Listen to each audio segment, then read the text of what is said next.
Lady Justice Martha Koome, accompanied by the Chief Registrar of the Judiciary, Commissioner Murima, the Principal Judge of the High Court, the Chair of the Planning Committee. Welcome, Chief Justice. Could we remain upstanding for the national anthem and the EAC anthem before I invite Lady Justice Patricia Nyaundi to pray for us? The national anthem, please. O God of all creation,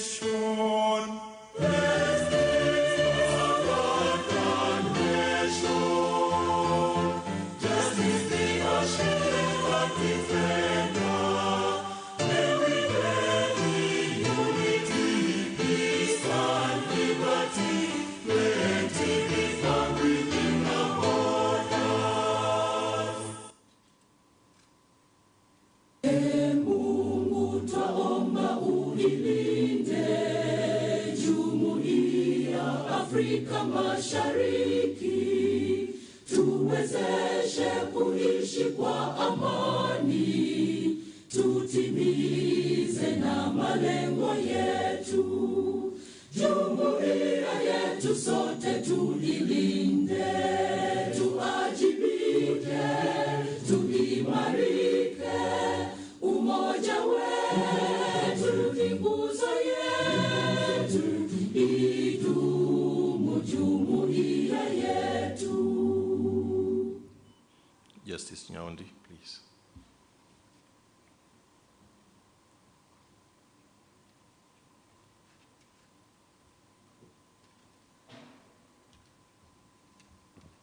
Let us pray. Our gracious Father, we thank you for your protection. Thank you for bringing us safely to this place. We pray, Lord, that as we congregate here over the next 2 days, that your favor will be upon us and that you will lead and guide us. We thank you. We have prayed, believing and trusting in your mighty name. Amen. Please, let's be seated. Thank you, Judge. Right. Good morning once more. Good morning. This is a great day. It's the International Human Rights Day, and we need to be happy. Allow me to lay down the protocols that we shall use in this occasion before we invite the various speakers to address us. The Chief Justice of the Republic of Kenya and President of the Supreme Court of Kenya, Lady Justice Martha Koome, the Principal Secretary, he'll be joining us shortly, Ministry of Interior, Dr. Raymond Omolo,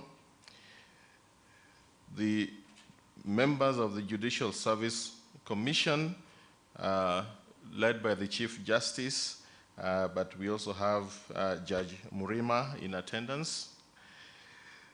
The judges of the High Court present, led by the Principal Judge, Justice Eric Ogola, the Chief Registrar of the Judiciary, Honorable Winfrida Mokaya, the President of the Law Society of Kenya, who hopefully will also be joining us shortly, Madam Faith Odhiambo. She's here. Age-related disabilities, my apologies, Madam President. Optical problems. On my right. Yes, here she is. The Chair of the Annual Human Rights Planning Committee, Lady Justice Josephine Mongare. Commissioner, Kenya National Commission of Human Rights, Professor Mariam Mutugi. The Chair or ED of the ICJ Kenya, Mr. Dismas Kiprono. The Resident Legal Advisor on Counterterrorism of the U.S. Department of Justice, Mr. Jody Young. magistrates, judicial officers, judicial staff present, our esteemed panelists, speakers and presenters, distinguished guests, ladies and gentlemen, good morning. Good morning once more. The significance of this conference, both in terms of its content, human rights, and its agent, the High Court, must not be lost on us. The Bill of Rights is at the core of the social contract between the state and the citizens, and between the citizens themselves. So this is an important meeting. And as we know, the history of human rights discourses in this country has traveled around three main themes. Enforcement and application. We all know about the various key cases in this regard, Maina Mbacha of 1989, where the High Court declared the enforcement, the Chapter 5 of the old Constitution, which was on fundamental rights and freedoms, inoperative.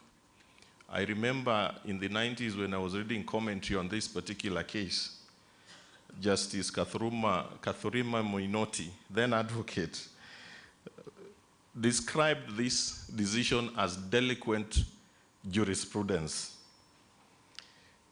Now, we've come a long way.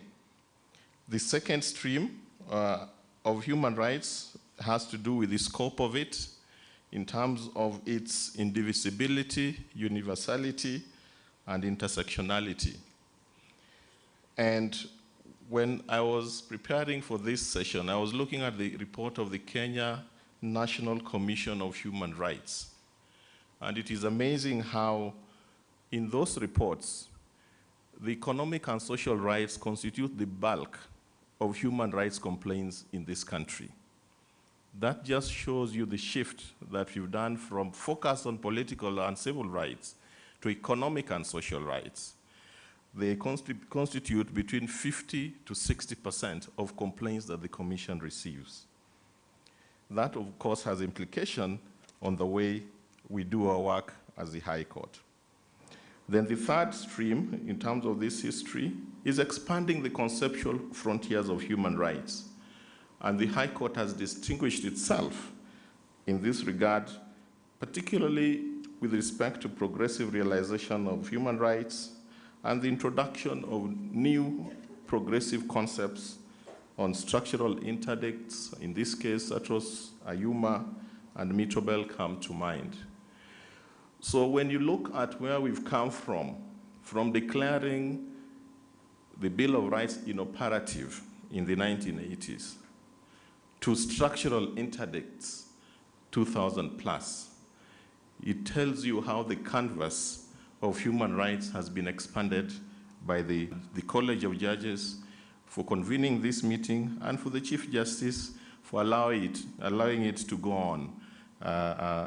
on this particular day. Enough said, let me invite the chairperson of the Annual Human Rights Planning Committee, Lady Justice Josephine Mungare. Please let's give her a round of applause as she comes over. Welcome, Judge. My Lady, the Chief Justice and President of the Supreme Court of Kenya, my Principal Judge, Honorable Justice Ogola, Commissioners from JSC, Honorable Justice Murima, invited guests, allow me to ride on the protocols that have been established by the Master of Ceremonies in making my very brief remarks. My Lady, the Chief Justice, 50 days ago, the Principal Judge of the High Court placed upon myself and a committee of 4 judges and a team from the Office of the Registrar of the High Court with the task of ensuring that this summit took place. 50 days ago, when the letter appointing us was sent to us, we were wondering and worried whether we'll make this happen. I must say that it was and looked like a daunting task until yesterday when we saw that it has actually gone on and that it is going to happen. My team, my lady, included the Honorable Justice Samuel Mohochi, the Honorable Justice Nyaundi, Patricia Nyaundi, and the Honorable Justice Frida Mugambi, whom, together with the team from the Office of the Registrar, Honorable Clara Omolo, we put together the event that is happening today. My sincere gratitude to the Principal Judge for entrusting me with the role of chairing this committee. And I must say that I was honored and humbled by the participation and the importance that the 4 judges placed in this matter. And I must thank Justice Mohochi, Justice Nyaundi, and Justice Mugambi for allowing the committee to leverage on their social networks and allow us to reach to their contacts in our ability to reach the team that supported this group. We are grateful to the Honorable the Registrar, the CRJ of the High Court, of the Supreme Court, for allowing us, Chief Registrar, to have this committee be part of the event for the High Court activities for this year. Thank you very much for opening your office and the doors that you did for us to make it possible. Our collective efforts were made possible by some of the donors that we reached out at a very short time, within the 50 days, and we must acknowledge the role that the ICJ Kenya, KCB Foundation, the Center for Human Rights and Education and Awareness crew, IDLO, FIDA Kenya, Katiba Institute, Zana Institute, Zana Africa, the Kenya Legal and Ethical Issues Network, KELIN, Institute for Strategic Litigation in Africa, the Kenya Human Rights Commission, and the United States Department of Justice that gave us their resources to make this summit a success. I also want to acknowledge the partners who invited us to have a discussion with them and said that they will be participating, but they were not able to support, and this includes the Office of the Director of Public Prosecution, the Office of the Data Protection Commissioner, the Kenya National Commission on Human Rights, Amnesty International, and Coalition for Africa for Coalition Action for Mental Health. On behalf of the Planning Committee, I would like to express my gratitude to all the session chairs, the panelists, and the delegates whom we reached out to and agreed to come and share their thoughts on the thematic areas that are being discussed today. I want to thank you all for finding time, judges, my judge colleagues, and invited guests for taking time out of your busy schedule to come and be with us. And we look forward to a fruitful discussion and hope that next year in 2025, when we come round again, we will be more prepared. I want to wish you a happy International Human Rights Day and welcome you to today's meeting. Thank you.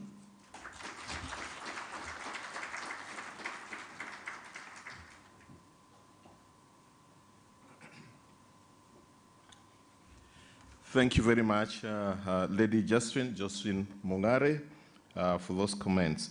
Let me now invite ICJ Kenya, represented by the Executive Director, Dismas Kiprono. Please come and give your remarks. Let's give him a round of applause as he comes. Digitally compliant, you read his speech from the screen.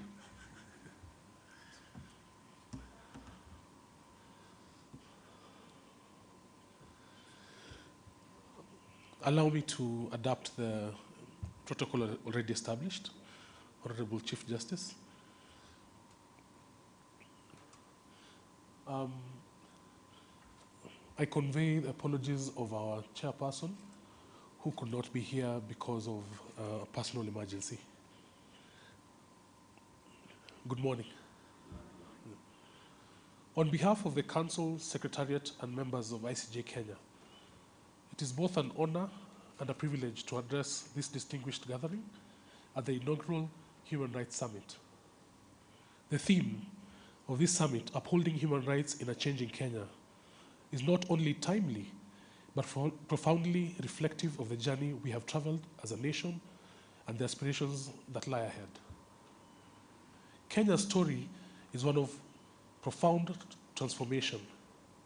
a journey marked by significant milestones in the pursuit of justice and equality and human dignity. From the struggles for independence that liberated the nation from colonial rule to the hard-fought battles for multi-party democracy, Kenyans have repeatedly demonstrated their resilience and determination to uphold human rights. The historic promulgation of the 2010 Constitution was a defining moment, ushering in a progressive framework for governance and protection of fundamental freedoms and rights. Yet this achievement also brought with it ongoing challenge of ensuring that the promises of the Constitution are realized for every Kenyan. From pivotal moments like the advocacy against political detention during the 80s and the push for electoral accountability following the post-election violence of 2007, to landmark rulings on issues of social-economic rights, environmental justice, and gender equality, Kenyan human rights journey has been both inspirational and complex. Through it all, ICJ Kenya has remained steadfast, guided by the unwavering conviction that human rights are the cornerstone of a just and inclusive society. Our commitment to these principles continue to shape our work as we strive to address emerging challenges and safeguard the dignity and freedoms of every individual. Since our founding in 1959, ICJ Kenya has been more than an institution. We have been a partner in Kenya's journey for self-determination. During the turbulent years of post-independence, we became a voice for accountability and justice. In the critical moments of constitutional reform, we worked tirelessly to advocate for judicial independence, electoral integrity, and the protection of fundamental freedoms. These milestones in our history reminds us that progress is not accidental. It is deliberate, collaborative, and deeply rooted in the values of justice and fairness. At ICJ Kenya, our work mirrors the evolving needs of our society. Through our access to justice programs, we have sought to dismantle the barriers that hinder ordinary citizens from pursuing and achieving justice. By empowering communities with legal knowledge and training, paralegals to provide grassroots support, we bridge the gap between formal justice systems and the lived realities of our people. These initiatives remind us that justice must not only be equitable, but also accessible. As Kenya changes, so too must our strategies for upholding human rights. Moreover, we address emerging issues by remaining anchored in long-standing commitments of equality and human rights for everyone. Today, Kenya stands at a crossroads. Rapid sociopolitical challenges, economic shifts, global challenges demand that we re-examine the role human rights in shaping our future. This summit serves as a platform to reflect on our achievements, confront our challenges, and realign our commitment to safeguarding the rights of every Kenyan.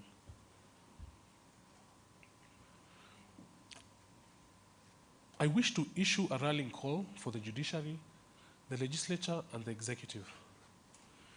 In confronting the challenges that threaten our democracy and human rights, all arms of government, the judiciary, the legislature, the executive must rise as the guardians of the Constitution. Each bears a distinct but interconnected responsibility to upholding the values of justice, equity, accountability that define our nation. To the judiciary, you are the last line of defense. Your role is to invigorate the Constitution, interpreting and applying it with courage, wisdom, and an unwavering commitment to justice. This responsibility extends beyond today. It is about safeguarding a legacy of fairness and equality for generations to come. Your decisions must reflect the aspirations of a Kenya where the rule of law reigns supreme, where the vulnerable are protected, and where authoritarianism is unequivocally challenged. To the legislature, as the embodiment of the people's wills, you have the power to create laws that bring the Constitution's promises to life. It is your duty to legislate with integrity, foresight, and inclusivity, ensuring that policies protect the rights of all citizens, especially the marginalized. Upholding these principles of accountability and transparency and resist any force that seeks to erode the democratic fabric of our society. To the executive, you are entrusted with implementing the Constitution and translating policies into action. This immense responsibility demands leadership that is ethical, transformative, and committed to the public good. Honor the trust placed on you by ensuring that governance is inclusive, rights-respecting, and firmly rooted in the values of our Constitution. Let your actions inspire confidence in Kenya's ability to overcome challenges and uphold the dignity of its people. Together, all three arms of government must work in harmony, driven by a shared commitment to democracy and human rights. Our journey towards a just, equitable society depends on this collective effort. Let us reaffirm our resolve to protect the vulnerable, call out authoritarianism, and ensure that justice prevails for all. Finally, ladies and gentlemen, Kenya's future depends on our ability to adapt to change while staying true to our values. This summit, therefore, is not just a moment of reflection, but a call to action.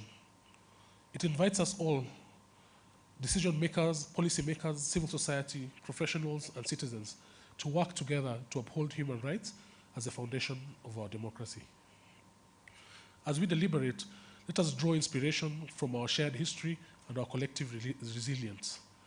Let us reimagine a Kenya where the rights of all are protected, where justice is accessible to the marginalized, and where governance is a true reflection of the people's wills. Together, we can rise to meet these challenges of a changing Kenya, honor the dignity and the rights of every person, and ensure that justice is accessible to all. Thank you. God bless you.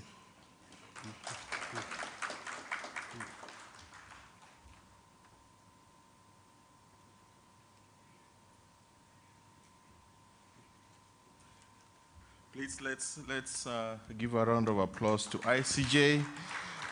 Thank you, ICJ, for always being a very important partner of the Judiciary, as well as the Kenya Judiciary Academy. We launched the Right to Health bench book not too long ago, and we launched the bench book on elections petitions, which is out there as well. Asante sana, and please continue being a good friend. Thank you. Now, let us invite the counterterrorism resident legal advisor of the U.S. Department of Justice, Mr. Jody Young, to come and make his comments. As he comes, he will also be speaking to us tomorrow on human rights, counterterrorism, and security. Karibu. Howdy. I'm from Texas, so I have to say howdy. I just came back from Texas last week. Madam CJ, always a pleasure. Judge Ogola, always a pleasure. And before I forget, I know I'm required to say all protocols observed. I said this about a year ago at another function that when my day comes, hopefully that day will be a long time from now, but if I go to the pearly gates and I stand before and justify my life, I hope that I can remember to start with, to my Creator, to my Lord and Savior Jesus Christ, to all the angels and archangels in heaven, all protocols observed. If I don't, I might be going down there. So anyway, What I'd like to do briefly is, besides express my appreciation on behalf of the United States Embassy and the Department of Justice, I want to briefly touch on something that has always influenced me. Abraham Lincoln is one of the great statesmen of the world. He is an icon for the United States. He's considered one of the world's great statesmen, politicians, speechwriters. And in the Gettysburg Address, he said something that I think cuts to what human rights means and the relationship between government and human rights. Now, the Gettysburg Address was about the most fierce battle in our Civil War that was fought primarily to abolish slavery. And over 40,000 Americans died, brothers against brothers, father against son, in our Civil War. The Civil War alone killed 1 million Americans in the 1860s. And Gettysburg was its worst offense, or worst battle. And what he tried to do in a 2-minute speech, was try to encapsulate, why are we fighting? Why are we here? And why is this government trying to promote human rights? And at the end of his speech, he said that this was basically, and I'm paraphrasing the great man, but this battle was a test of whether a government so conceived in liberty of the people, by the people, and for the people, shall succeed or perish from the earth. Now, I would submit that probably all of us have heard that phrase, of the people, by the people, for the people. And he's referring to government, conceiving that, creating that, sustaining that. Government comes from the people. We are formed by our citizens. But our reference point should always be for the people. And as Mr. Caprano said, that you are the last defense, the judiciary, I would suggest you're the first and the last defense. You are, on our terrestrial earth, the Alpha and the Omega. It starts and ends. So what do we mean by that? Look at what our jurisprudence has been set up to do. Protection from tyranny. Protection from unreasonable searches and seizures of our homes, of our cars, of our computers, of our phones. Given cautionary warnings before police interrogate you. Freedom from abuse. Freedom from prison overcrowding. Freedom from a variety of basic liberties that sometimes in the United States we take for granted, but in many other countries they're not taken for granted. And so I would kindly suggest to you that you are the bulwark. You are that first and last. And I'm a prosecutor. I go into court in Texas and I like to think it's my courtroom. We're trained as prosecutors. It's your courtroom. You tell the judge what to do. You tell the defense. You're the one who presents the case. But that's not the case. It's your court. It is your courtroom. We are there to represent the republic or the state, but it's you ultimately that make the decisions. You are the ones that give the background. You are the ones that give the fiber to human rights. We cannot do it without you. It starts and ends with you. And so as we go for these 2 days, I want to extend to you, many of you who I've met and worked with here in my home in Kenya, I wish you fruitful deliberations, and I want to extend my very sincere gratitude for having the opportunity to work with each of you, and my appreciation of the challenges that you have, and my confidence that human rights will continue to be observed and will continue to be improved, and that you will stand as a leader, not just as a center of excellence for East Africa, but a center of excellence for our continent, and a leader throughout the world in observing simple, basic, and yet hard-fought human rights. Thank you very much.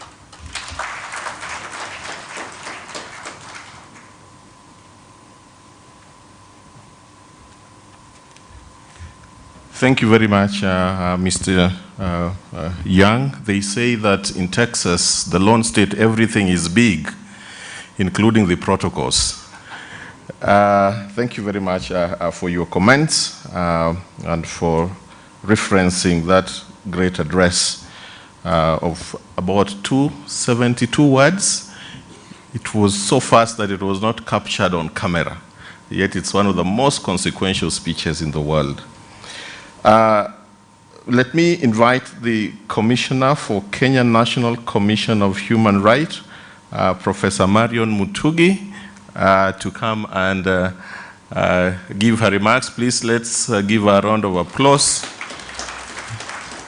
Welcome, Prof.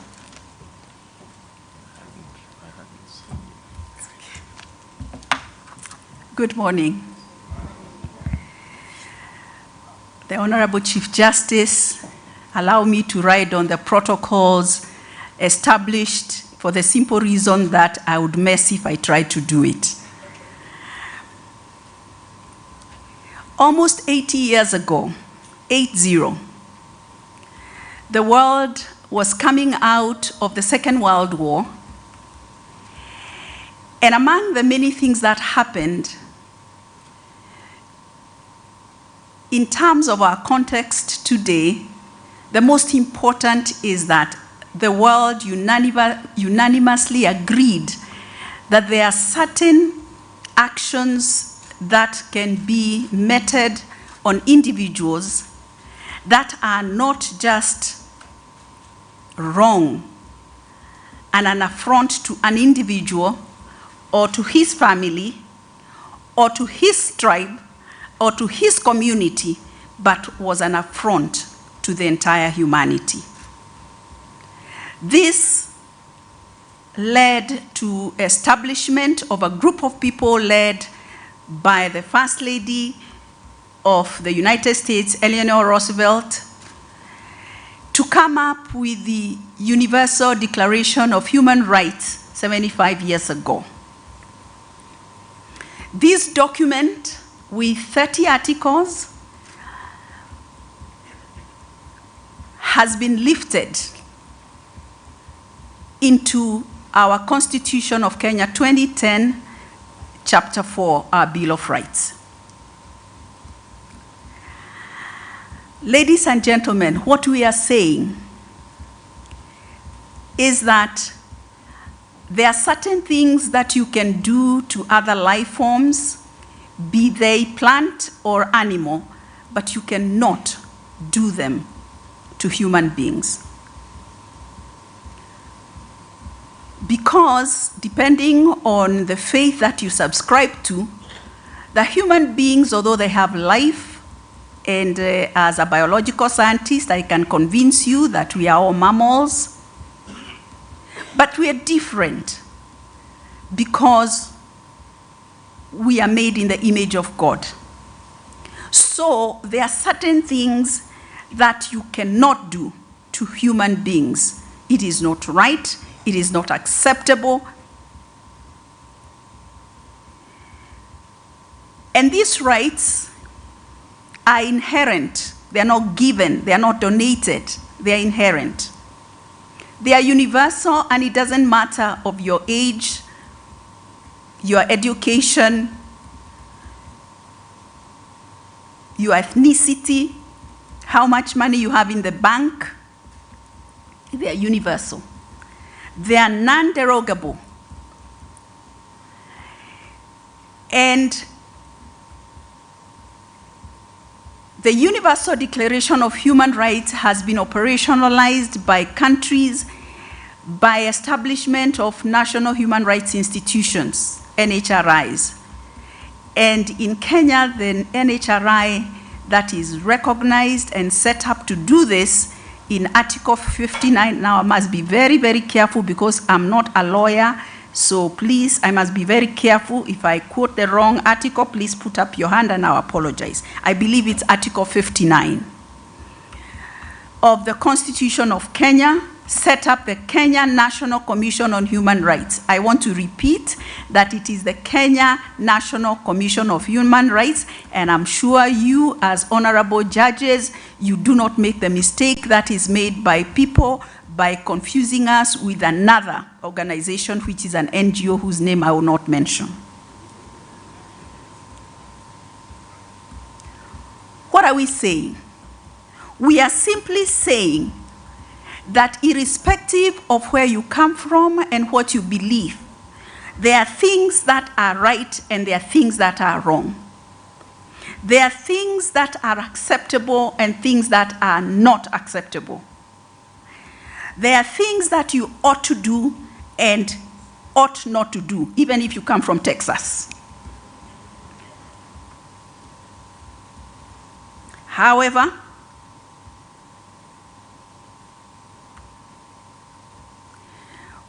as per the theme of this summit, we are in a changing environment.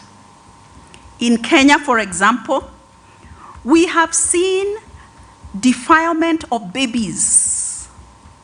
We have seen rape of 90-year-olds.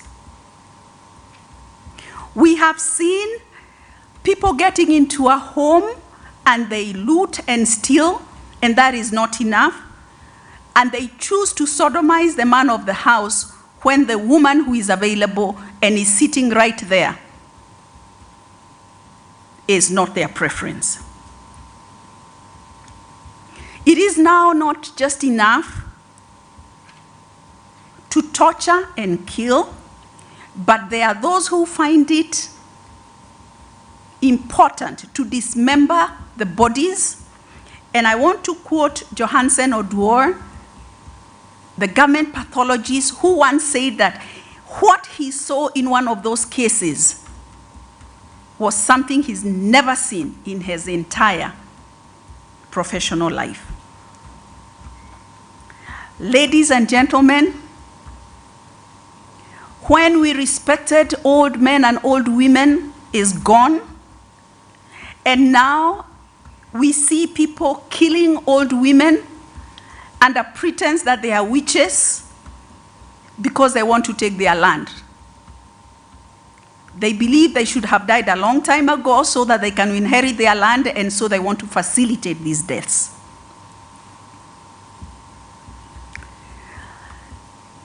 Ladies and gentlemen, how would you justify releasing toxic material into an environment where you yourself live in? Into an environment where your children and your grandchildren, you expect them to live.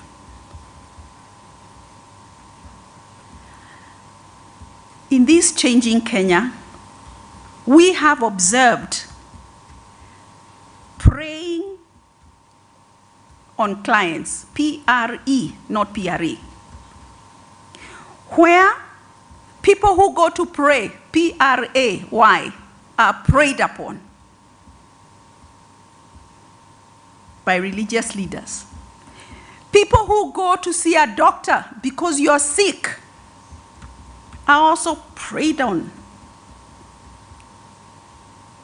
That when you go to seek for a job, you are also a victim. Ladies and gentlemen, how would you justify convincing hundreds, probably thousands of people under pretense that they are coming out of an evil world and they are being secluded into a community of believers, and then encourage them to fast to death, and if they are not dying fast enough, you facilitate their dying in the Shakahola tragedy? In this changing Kenya, ladies and gentlemen, how would you justify a policeman lobbing tear gas into a hospital ward?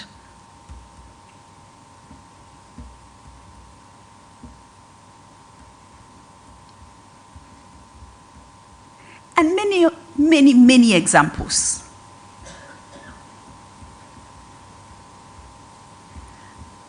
You know, these days watching news is depressing. Actually, I don't watch them. I don't watch news myself, not at the end of the day. I don't really want to sleep without depressing thought. Looking at your TV and Netflix, you really have to work hard to get a nice human interest story that leaves you feeling nice.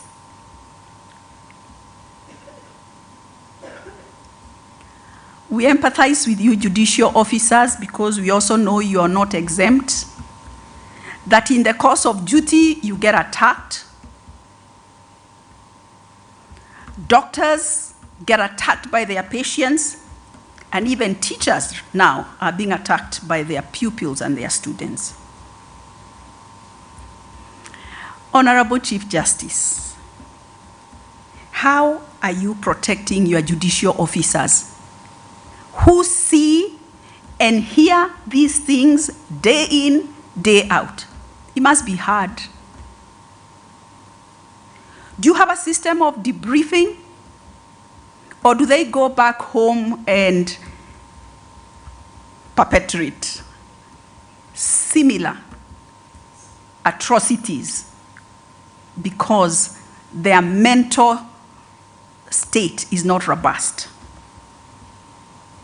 Do you have a system where they can get support for their mental health?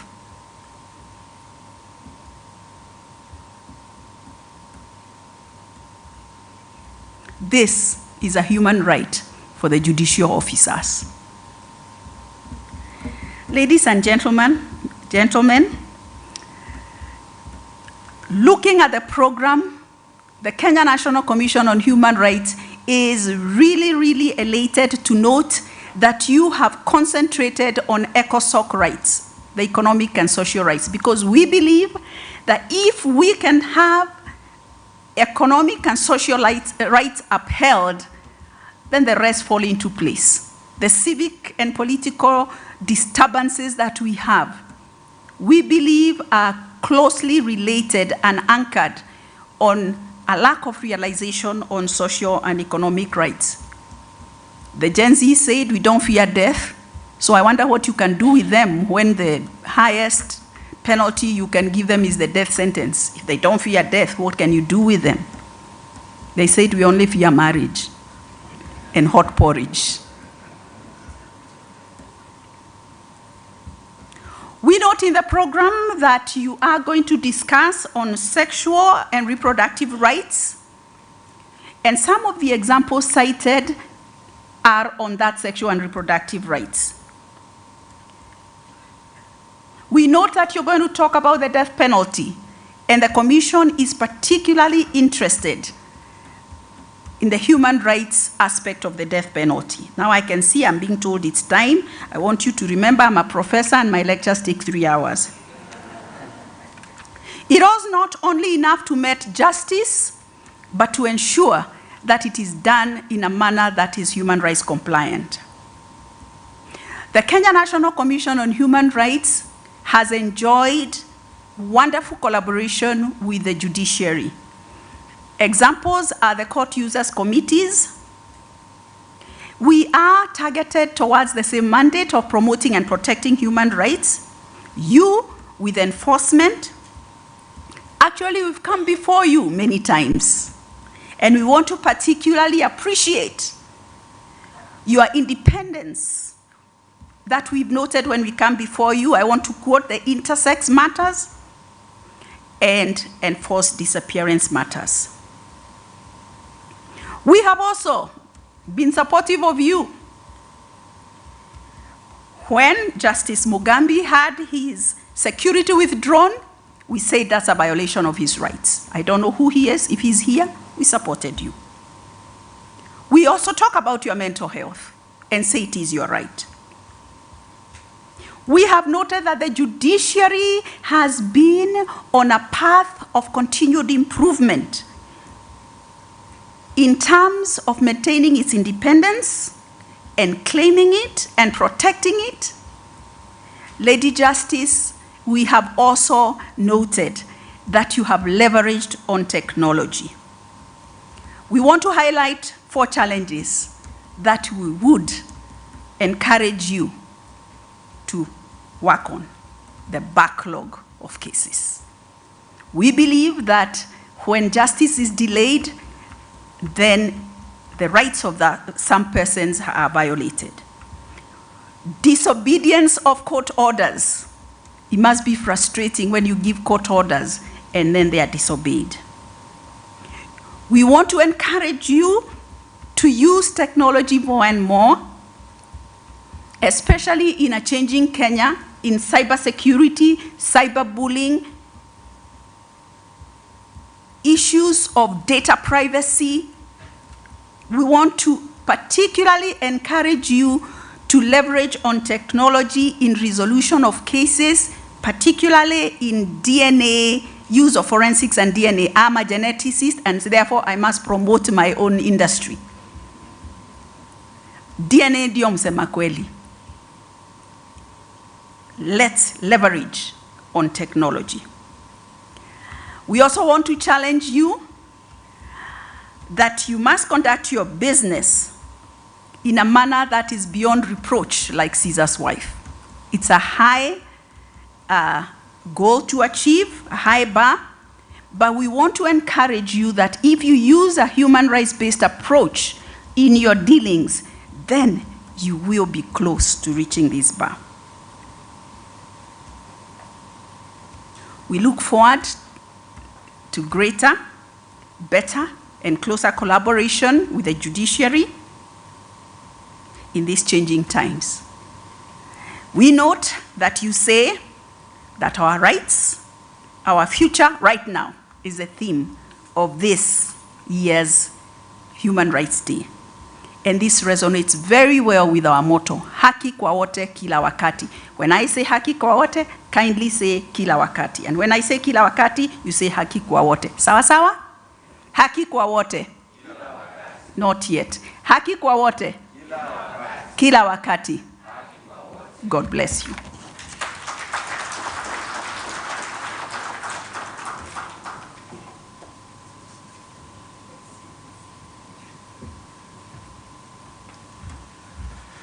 Haki kwa wote, kila wakati. Professor Marion, a couple of years ago, published a book on bioethics and medical advances together with Justice Isaac Lenaola. So she has some connection with us, hence her passion about talking about law and medicine. Thank you, Prof. And the NGO that she was talking about is the Kenya Human Rights Commission, which has done a lot of work on human rights when it was hard, when it was risky. And they celebrate, they are the parents of Kenya National, and they celebrated their 30 years last week. And we salute that struggle and contribution. Thank you very much, Prof. It is now my distinguished pleasure to invite the President of the Law Society of Kenya, Ms. Faith Odhiambo. Let's give her a round of applause as she walks up to the podium. Thank you, Madam President. Welcome.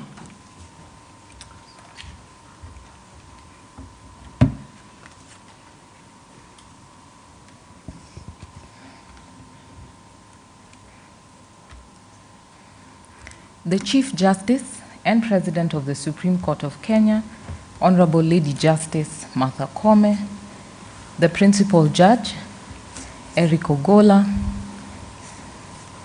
the Honorable Judges present, the Chief Registrar of the Judiciary, the Prime Secretary, Ministry of Interior and National Administration, Dr. Raymond Omolo. Allow me to adopt the protocols as were previously pronounced. Good morning. Good morning, colleagues.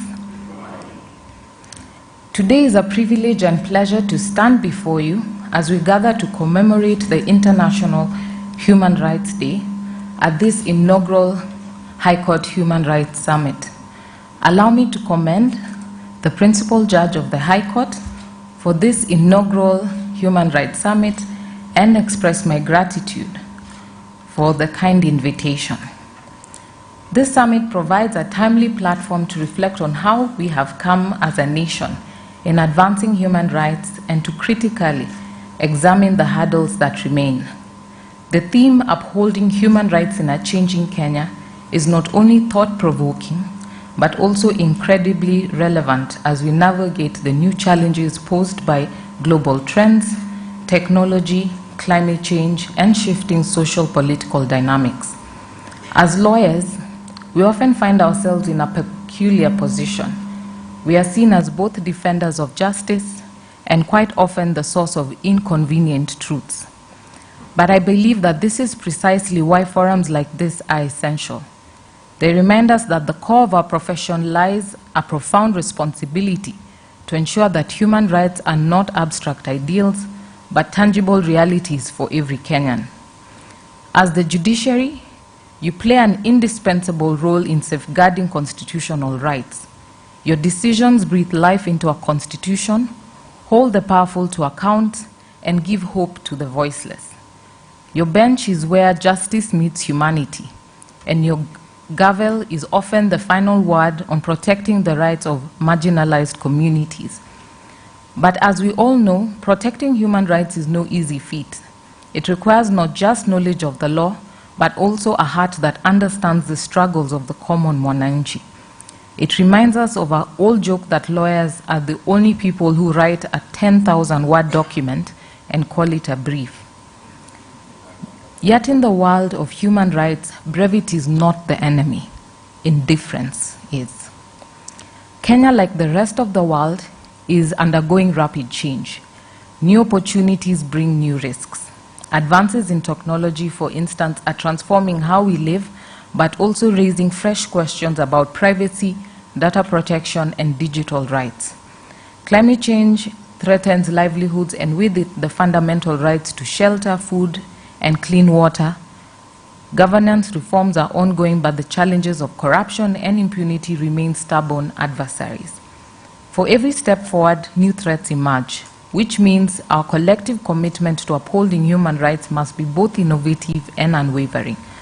The Law Society of Kenya is committed to working closely with the judiciary and other stakeholders to ensure that human rights remain at the forefront of Kenya's development agenda. Through legal advocacy, public interest litigation, and training programs for legal professionals, we will continue to champion the cause of justice for all. I would be remiss not to recount the current status of the respective human rights in Kenya, for it is crucial that we reflect on both the progress and the challenges that still persist. On right to life, it remains a fundamental and inviolable right regardless of the circumstances. In 2024, violations of these rights were starkly evidenced during the anti-finance bill demonstrations between June and July 2024. Kenya National Commission on Human Rights, amongst other organizations, documented 60 deaths resulting from the protest. Additionally, femicide cases surged dramatically, with 97 reported amongst the last 3 months. The brutality of these killings is particularly troubling, with the discovery of decomposing bodies of women at Quarry Dam site in Mukuru. The Kenya National Commission on Human Rights also documented the recovery of 448 bodies in Shakahola forests, which highlights the ongoing human rights violations in the country. I commend the Inspector General of Police for acknowledging deaths during the protest and urging him to expedite investigations. I call upon the Independent Policing Oversight Authority to investigate and recommend charges and the way forward with regards to officers involved in extrajudicial killings. Furthermore, I urge the government to adopt the Minnesota Protocol on Investigation of Potential Unlawful Deaths. I commend the judiciary for declaring mandatory life sentence unconstitutional and appreciate the commendable action by the President William Ruto in commuting all death sentences issued up to November 2022 to life imprisonment. This is a step towards ensuring the right to life is safeguarded, and LSK continues to monitor legislative bills such as the prevention of enforced disappearance, the abolition of death penalty, and the Penal Code amendments, amongst others, that Parliament ought to fast track. Right to freedom and security of the person. The rise in cases of abductions, enforced disappearance, and arbitrary arrest is alarming. The Law Society is particularly concerned by the cruel treatment of individuals taken against the will. And these were again documented by the Kenya National Commission of Human Rights. And will continue to demand cessation of unlawful arrests, abductions, and enforced disappearance, and call for fast tracking of investigations and prosecutions for those responsible. We urge the government to criminalize enforced disappearance and ratify the International Convention Protection of Persons from Enforced Disappearances. The continuing insecurity in the North Rift and Northeastern regions also demands urgent attention. We call for legislative support to address the persistent banditry through the Prevention of Livestock and Produce Theft Bill, Senate bill that is still before the House. Right to privacy under Article 31 of the Constitution guarantees every person the right to privacy. During the anti-finance bill protests, personal information such as names and contact details were shared without consent, violating this fundamental right. I reiterate the importance of safeguarding privacy rights under Article 31 of the Constitution and the Data Protection Act. The thwarted attempt to give access to Kenya Revenue Authority on people's data through the finance bill for tax assessment or disclosure or enforcement gives impetus to the government to be at the forefront of safeguarding the right to privacy. Freedom of association.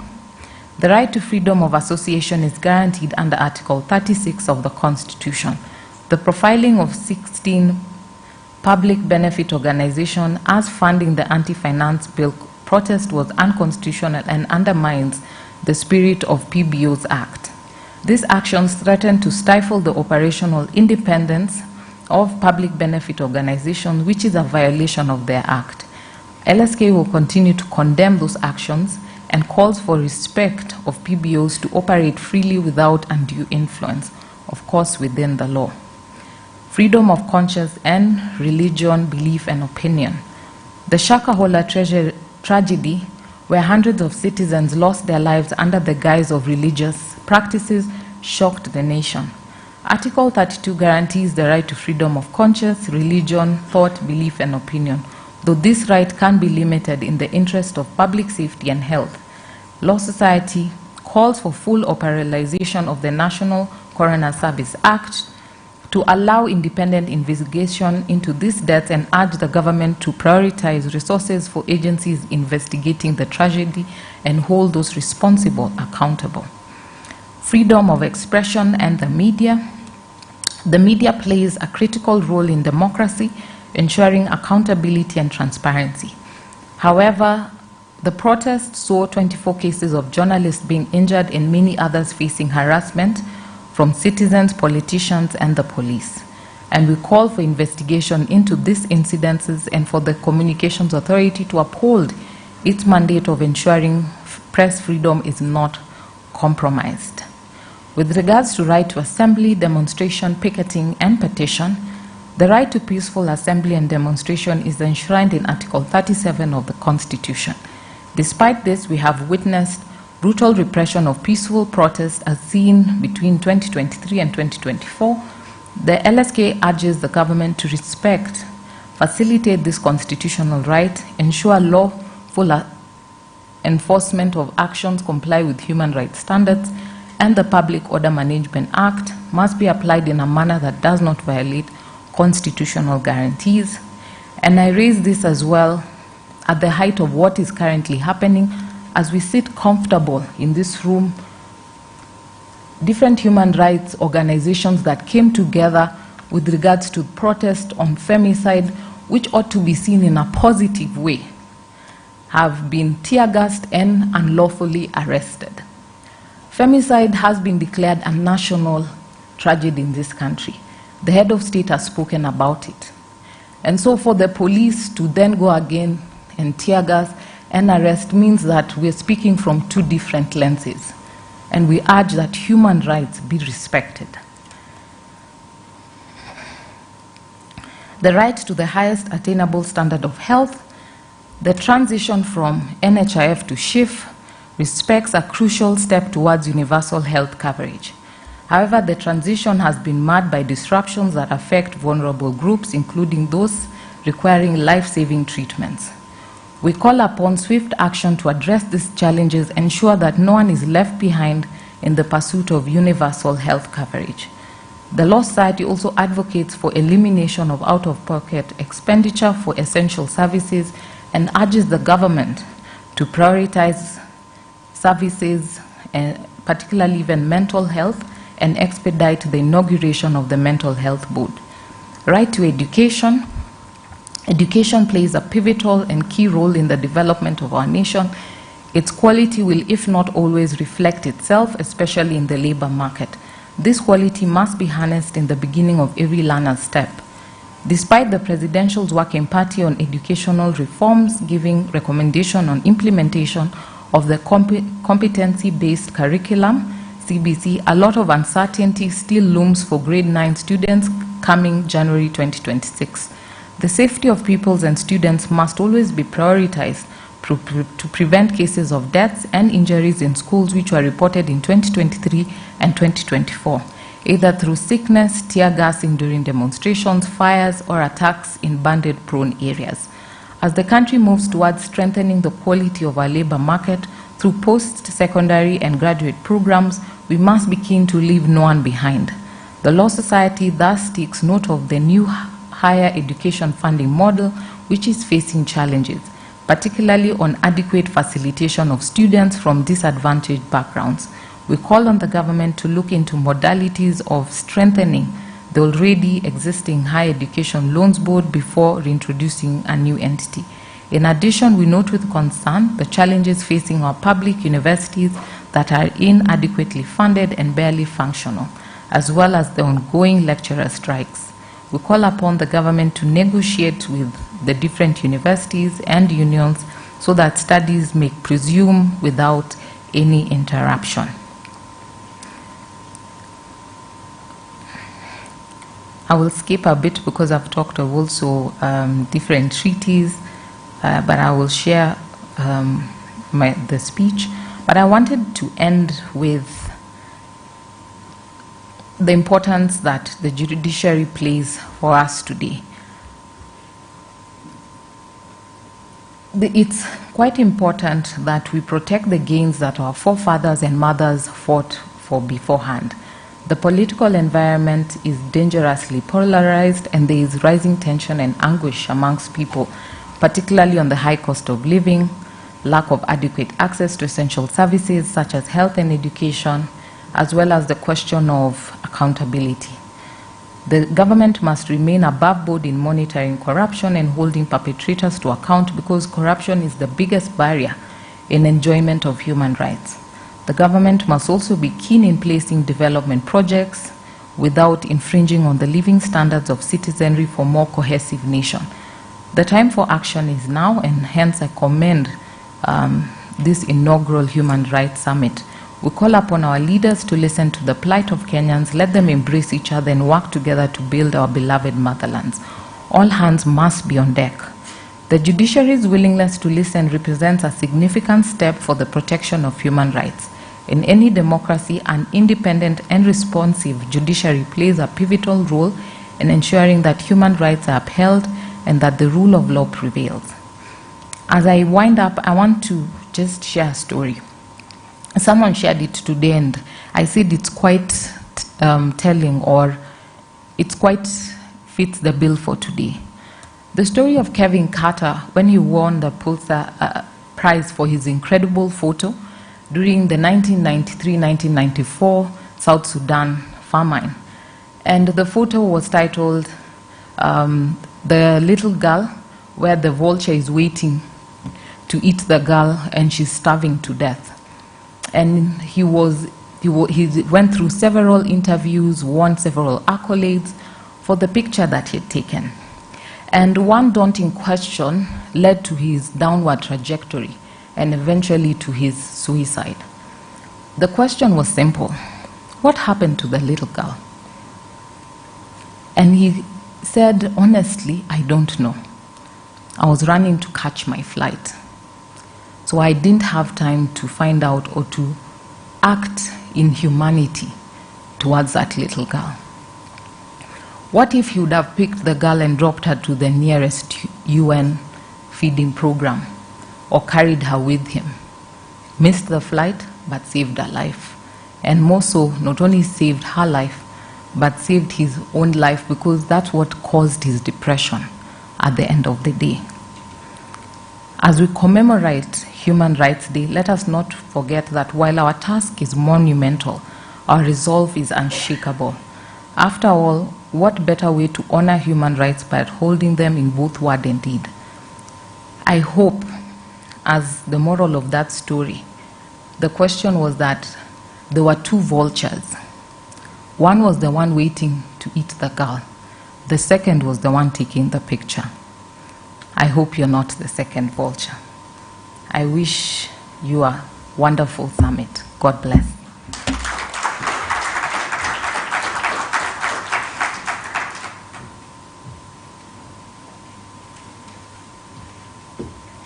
Right. Please, let's give a round of applause to the president of the LSK. And there's something she said that is quite memorable. In human rights, brevity is not the enemy. Indifference is. In human rights, brevity is not the enemy. Indifference is. We've had you. Ladies and gentlemen, we are coming to that point, closer to that point called Kilele in Kiswahili. Could we just rise up and stretch for a minute? Let's stretch. Contort your body in any shape or form, or formlessness, as the case might be. Right? Justice Bahati, please. And Justice Mugambi, I know you're in the boiler room, but you are not in a gaseous state yet. You are still... Right. Let's be seated.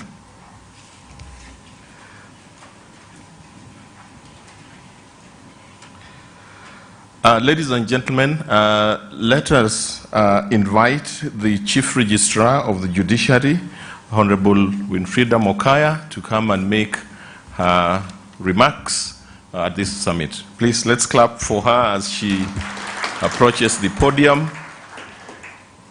Welcome, Chief Registrar.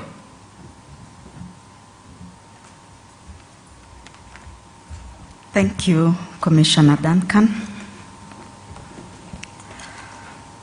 Honorable Chief Justice of the Republic of Kenya and President of the Supreme Court of Kenya, Justice Martha Koome, the Principal Secretary, Ministry of Interior and National Administration, Dr. Raymond Omolo, members of the Judicial Service Commission, and today represented by Honorable Justice Murima, the Principal Judge of the High Court, Justice Eric Ogola, Honorable Judges present, distinguished guests, ladies and gentlemen, allow me to ride on the protocols that have already been ably established and say good morning. I'm deeply honored to address you today during this inaugural Human Rights Summit, which is themed Upholding Human Rights in a Changing Kenya. Human rights are fundamental, inalienable, and universal. They are the foundation upon which societies flourish and prosper, and they lie at the very heart of the judiciary's mission. This Forum on Human Rights, therefore, underscores the judiciary's commitment to introspection, accountability, and progress in fulfilling our mandate under the transformative 2010 Constitution. Allow me to begin by expressing my heartfelt appreciation to the Honorable Chief Justice Martha Koome for her visionary leadership, and to the Judicial Service Commission for their steadfast support and guidance. Your dedication to upholding the independence and accountability of the judiciary, as well as advancing access to justice, has been instrumental in steering the judiciary towards greater heights. Since the promulgation of the Constitution, the judiciary has embraced a culture of institutional introspection as a core value. The first wave of this process was broad and institutional, as evidenced by our milestones such as the ELC, that is the Environment and Land Court, and the ELRC at 10, and the recently concluded Supreme Court at 12. These events allowed us to evaluate our progress on a global scale and identify areas of growth. Now we are entering a second wave of introspection, and one that is becoming thematic and focused on specific areas of judicial performance. I want to congratulate the Principal Judge of the High Court, Justice Eric Ogola, members of the annual Human Rights Summit Planning Committee that was led by Honorable Lady Justice Josephine Mongare, and the entire College of Judges of the High Court, including the Registrar of the Court, Honorable Clara Otieno, for conceptualizing and leading this critical process of thematic introspection, particularly on the High Court's role in upholding human rights.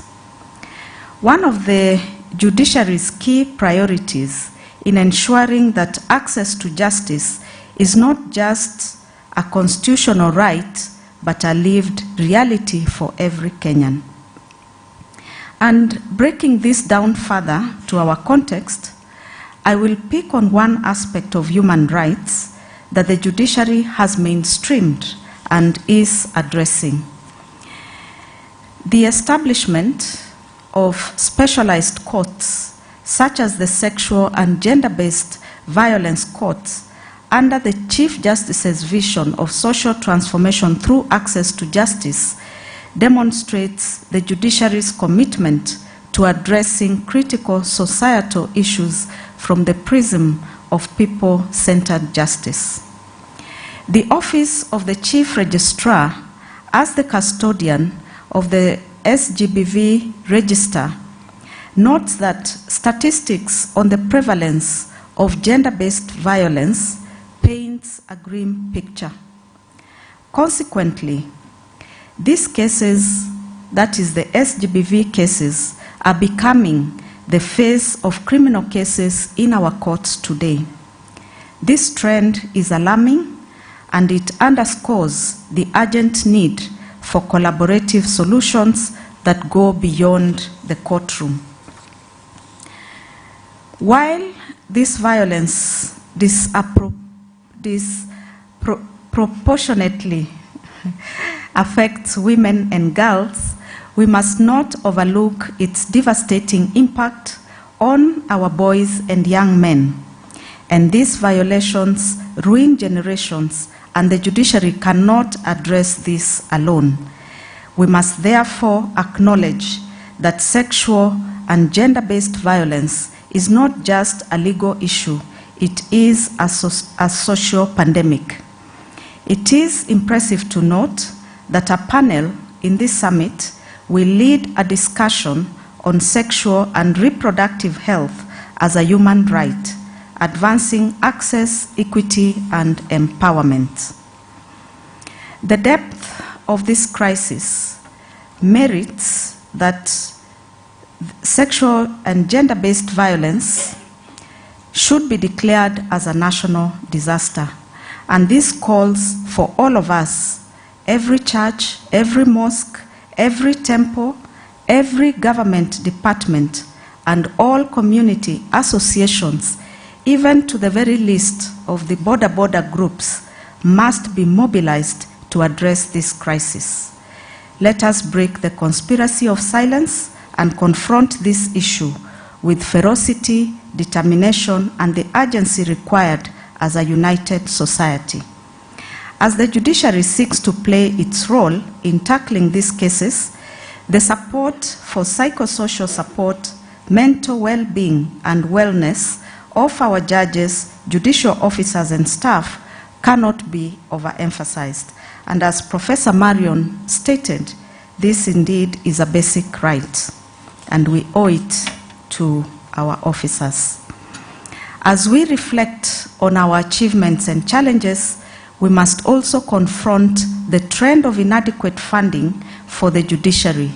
It is disheartening that 90% of the budget of this summit is not funded from our budget as a judiciary, but has been funded by our development partners. While we deeply appreciate the support of our partners, this reliance highlights the judiciary's struggle to support its own operations and programs. Adequate funding is not just a financial issue, it is a justice issue. And without resources, our ability to serve the Kenyan people is compromised. It is for this reason that we are calling for a change in the budget philosophy and formula so that resources are tied to the number of cases that we have or to the cost per judge. I've had a chance to glance through the program for this summit. It is rich with critical topics that will shape the judiciary's approach to human rights and justice. I encourage all of us to engage fully, to share ideas, and develop actionable strategies to strengthen the High Court's role in advancing human rights and ensuring accountability and promoting access to justice. In closing, let us remember that introspection is not an end in itself. It is a tool for transformation and progress. This summit is a step forward in our journey to create a judiciary that not only delivers justice, but inspires confidence and hope in every Kenyan. Thank you for your dedication to this noble cause, and I wish you fruitful deliberations. Asanteni sana na Mungu awabariki.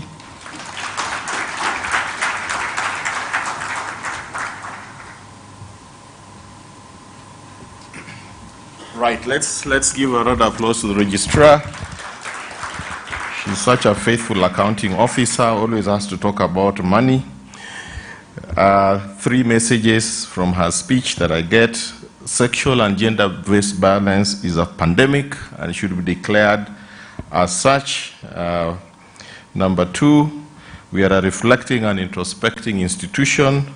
Number 3, let's change our formula for financing the judiciary and give it more resources. Thank you very much, Chief Registrar. It is now my pleasure, ladies and gentlemen, to invite our guest, Dr. Raymond Omolo, who is the Principal Secretary, Ministry of Interior and National Administration, and a major duty bearer when it comes to human rights. Karibu Daktari, and welcome. Let's give him a round of applause as he comes.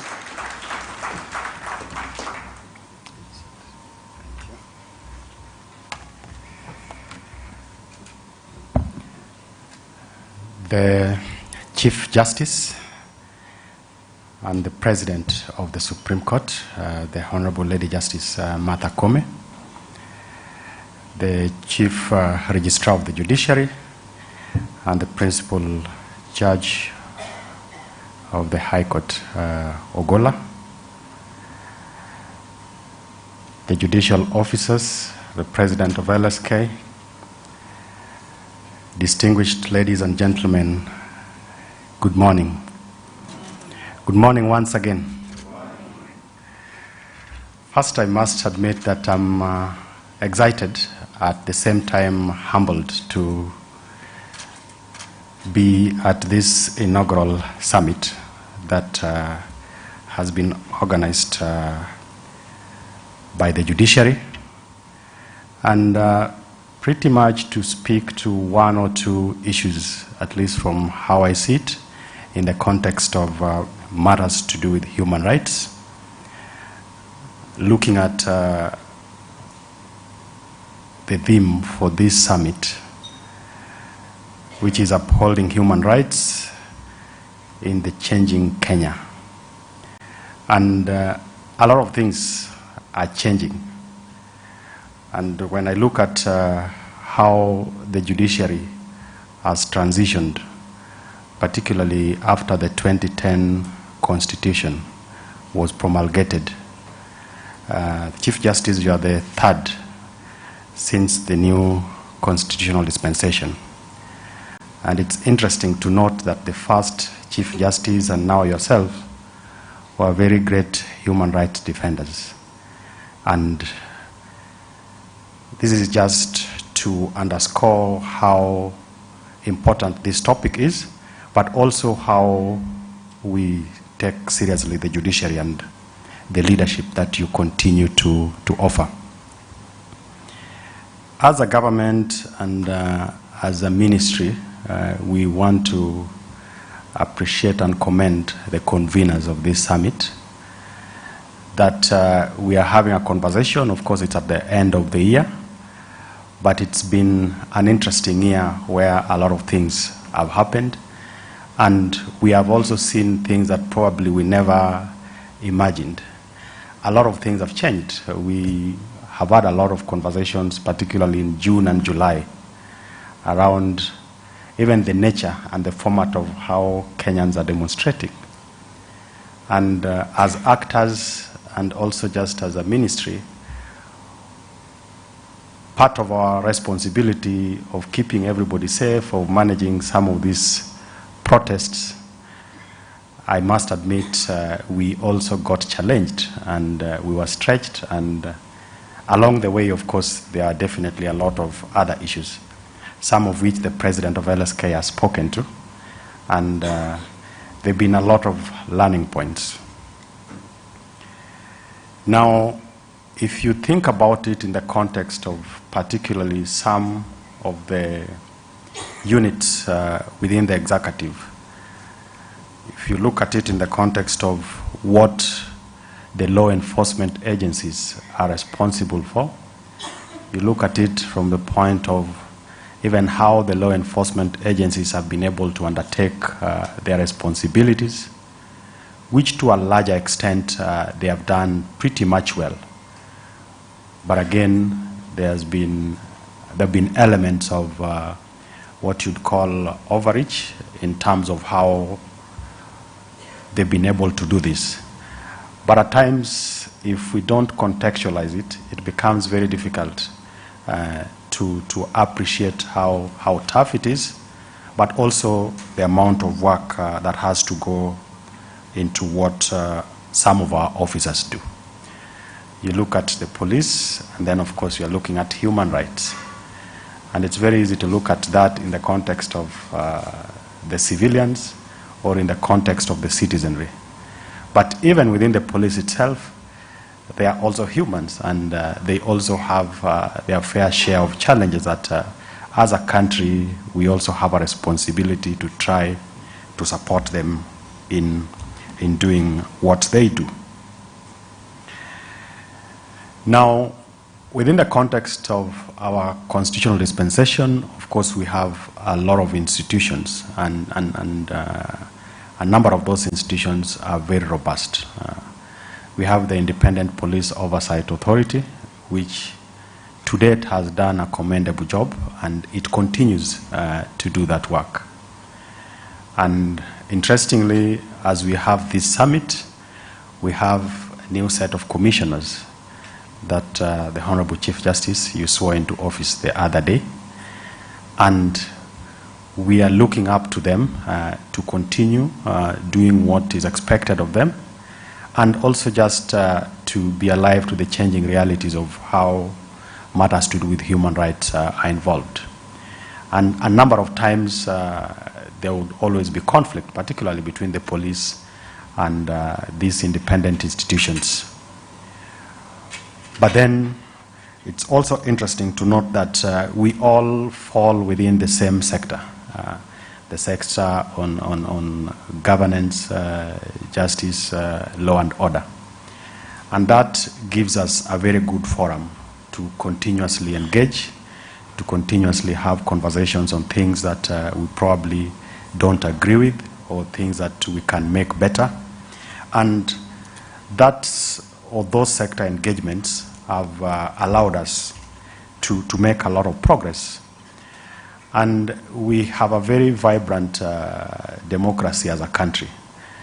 I'm sure when you have conversations as judicial officers with your colleagues, particularly from the region, you must admit that they admire the robustness with which we carry ourselves as a country. Now, we must be able to jealously safeguard a number of those developments. At times, when you look at the cases that we are dealing with, you look at the cases that we report, you see a very grim picture. It's, at times you are tempted to imagine that everything is coming to a standstill. But maybe if you probe through in terms of even the numbers, then it helps you just to see how much we have advanced or developed. In a country with in excess of 50 million Kenyans, we only have just about 110,000 police officers. And what that then means is that it's impossible to have police officers in each and every corner to be able to do what we expect of them. And it also means that more often than not, they are excessively stretched in terms of what they can do.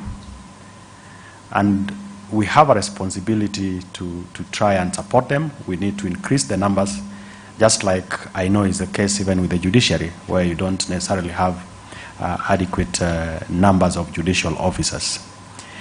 So that when we say, for example, that the police are doing certain things that are against the human rights, it's important that we understand that context. And maybe just to share some of the numbers so that then this makes sense. The performance report from IPOA of the current year. IPOA did a total of 225 cases that they were investigating. These are 225 cases involving the same number of, or almost a similar number of police officers against a total population of 110,000 police officers. Of course, of those 225 cases, half of them, of course, managed to get through to the different processes of processing.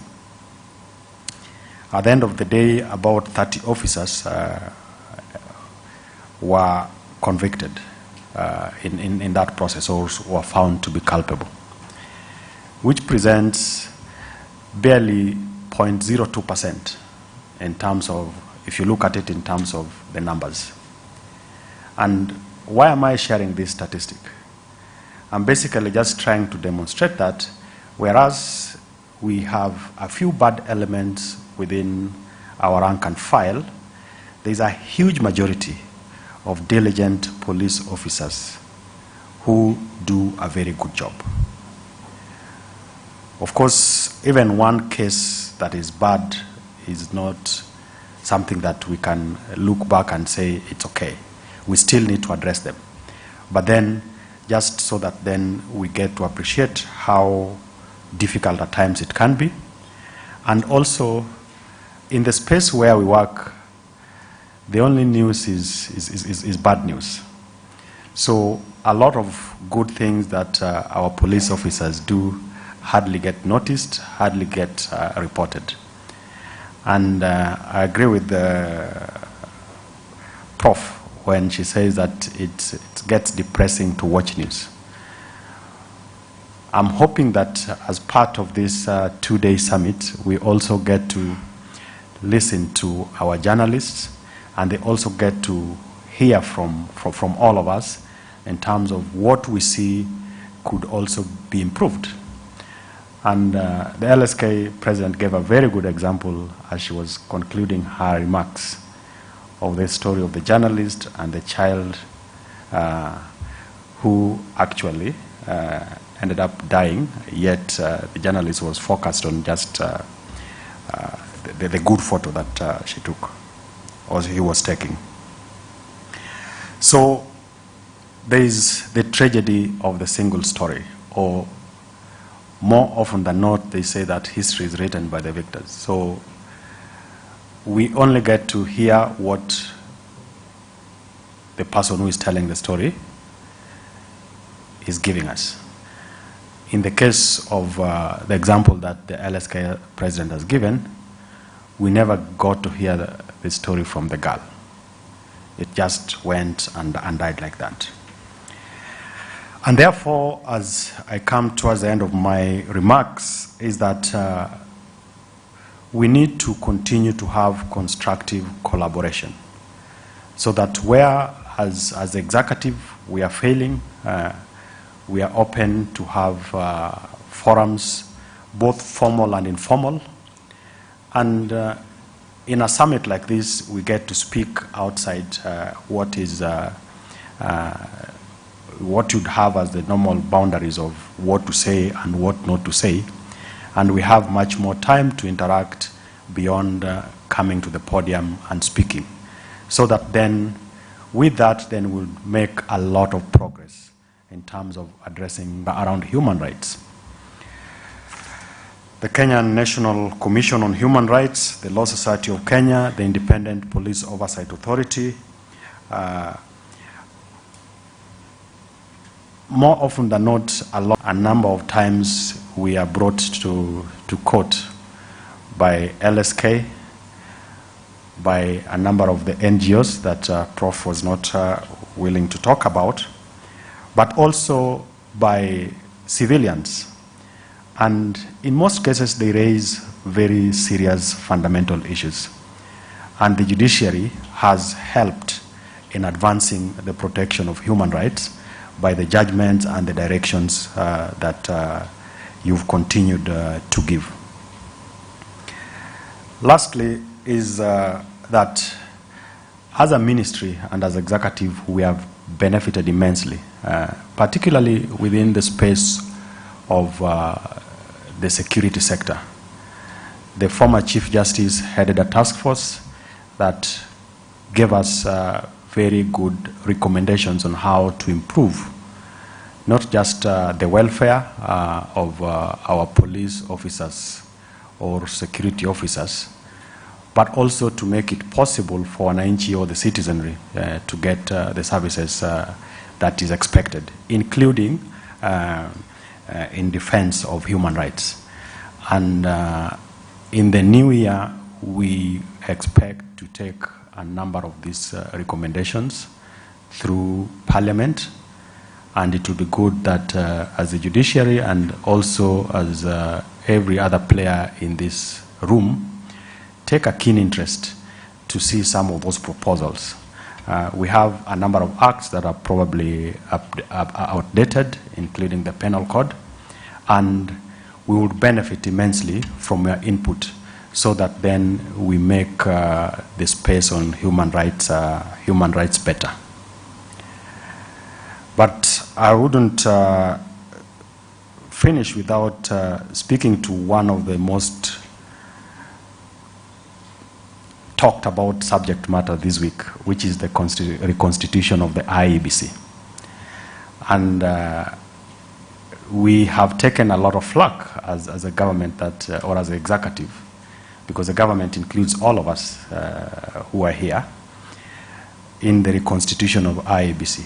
But we all know where the challenge is. And I think it's only fair that we allow the judiciary to do their work.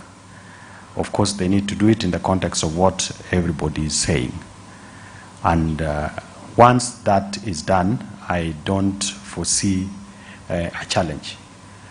It's completely unacceptable that we have barely 3 years to the next election.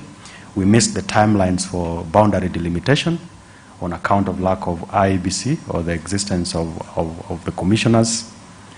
And there are Kenyans who are lacking representation because IEBC is unable to conduct the by-elections. And I think, again, that to me falls in the category of people being denied an opportunity to be represented, and it's a right that our Constitution duly recognizes. So once again, I want to commend the organizers of this summit, and I want to wish all of you very good engagements and deliberations, and to give the commitment, particularly from the State Department that I head, the State Department for Internal Security and National. Like figures. But a few figures, but I didn't know that you're also a diplomat. He has said there have been learning points, challenges. What was the third one? Yeah, we understood you. Thank you very much, Daktari, for those comments and those remarks that you made. Let me take this opportunity to invite the man of the moment, the principal judge of the High Court of Kenya, Justice Eric Ogolla, to come and make his comments. Please, let's give him applause. This is his drink. Karibu, Judge.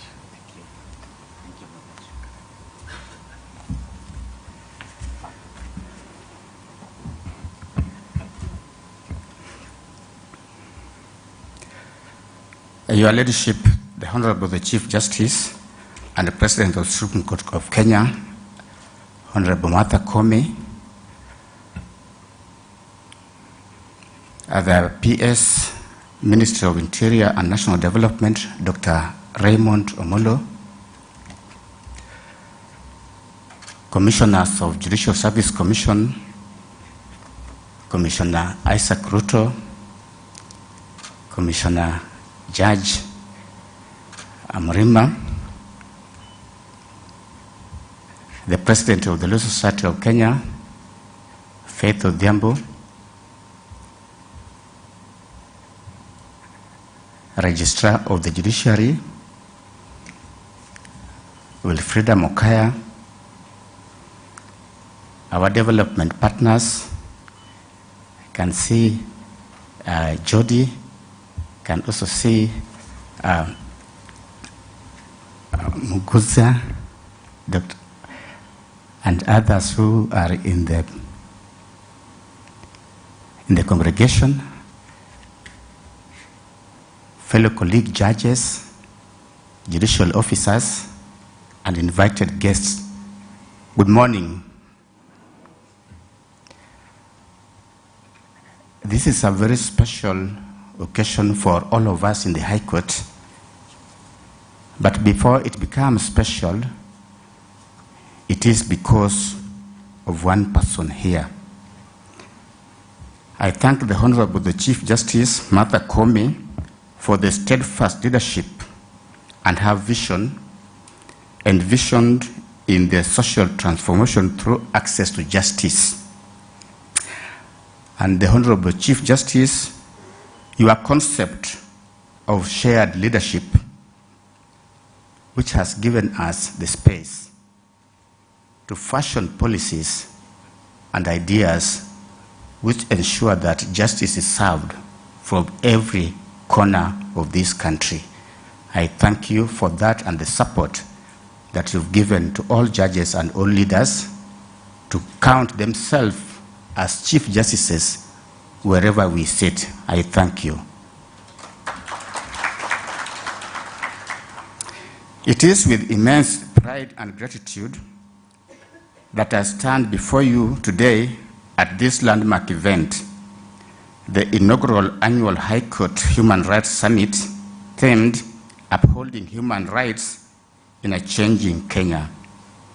This gathering marks a significant milestone in our collective journey toward protecting and promoting the fundamental rights of all Kenyans. I wish to extend my heartfelt gratitude to all the delegates who have joined us for this inaugural High Court Human Rights Summit. Your presence here today representing diverse sectors, including the judiciary, legal practitioners, human rights advocates, academics, policymakers, and civil society, is a testament to your shared commitment to advancing the cause of human rights. Your insights, expertise, and dedication are invaluable as we engage in meaningful discussion to strengthen the protection and promotion of human rights in Kenya. Thank you for taking the time to be part of this historic event and for your unwavering support for this noble endeavor. The summit, envisioned as an annual forum, stems from our steadfast commitment to our vision of being a model court in dispute resolution and protection of rights and liberties. This vision highlights our unwavering responsibility to resolve disputes efficiently while steadfastly safeguarding the dignity and fundamental rights of every individual. This summit, convened in alignment with the celebration of International Human Rights Day, and as we approach Kenya's 4th Universal Periodic Review, provides a timely opportunity for introspection and renewed commitment to the protection of human rights. It serves as a critical platform to assess our progress, confront persistent challenges, and propose innovative solutions to strengthen human rights protection. By fostering dialogue and collaboration, the summit reaffirms our collective resolve to uphold the dignity and rights of every individual in our evolving society. Reflections on our journey. Kenya's journey to entrench human rights is both storied and inspiring. The promulgation of the 2010 Constitution was a turning point. It enshrined a comprehensive Bill of Rights and established an independent judiciary as its steward. Over the years, the High Court has upheld its mandate with diligence, interpreting the Constitution to safeguard rights and freedoms, often setting bold precedents. We recognize, however, that the full realization of these rights is still a work in progress. Barriers such as poverty, lack of access to justice, and systemic inequities remain challenges we must confront head-on. As body of High Court judges, we preside over family matters, including succession and family disputes. There can be no human rights within our families or within society if we are unable to resolve family disputes and succession matters. And as at this inauguration summit, we must resolve as High Court judges who do family matters that justice must be found in our families first before we can translate it to our national agenda.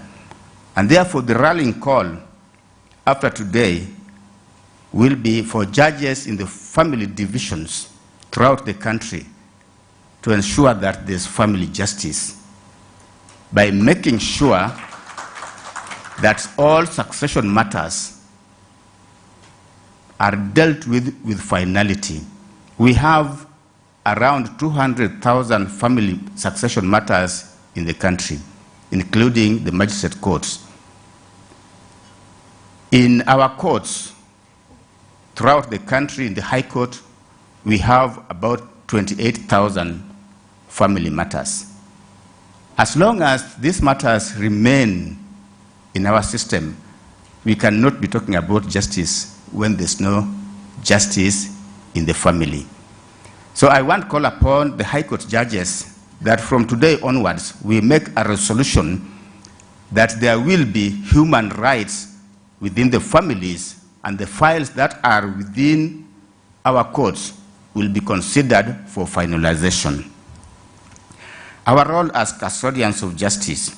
The High Court is privileged to be at the heart of advancing human rights, from adjudicating cases of fundamental rights violation to intervening in policy matters to protect marginalized communities. Our work demonstrates a profound commitment to justice. In preparation for this summit, for example, our judges actively engaged with the public and the legal fraternity through a series of impactful pre-summit activities. This included delivering educational lectures at law schools across the country, such as University of Nairobi, Nairobi campus, Kisumu campus, and Mombasa campus, Masinde Muliro University, Kabarak University, and the University of Embu, inspiring future legal professionals to champion human rights. Additionally, High Court judges conducted decongestion exercises in correctional facilities across 10 counties, including Nairobi, Kisumu, Eldoret, Mombasa, Nakuru, Kakamega, Kiambu, Kirinyaga, Machakos, and Meru. These efforts have significantly elevated crowding in prisons, demonstrating the judiciary's commitment to ensuring human conditions and justice for all. Building partnerships for a stronger future. While the judiciary stands as a beacon of hope, the responsibility to uphold human rights extends beyond our courts. It is a shared duty among government institutions, civil society, the private sector, and individuals. Indeed, we have heard from Professor Mutugi and also from Dr. Raymond that this is a shared responsibility, and it goes beyond our court.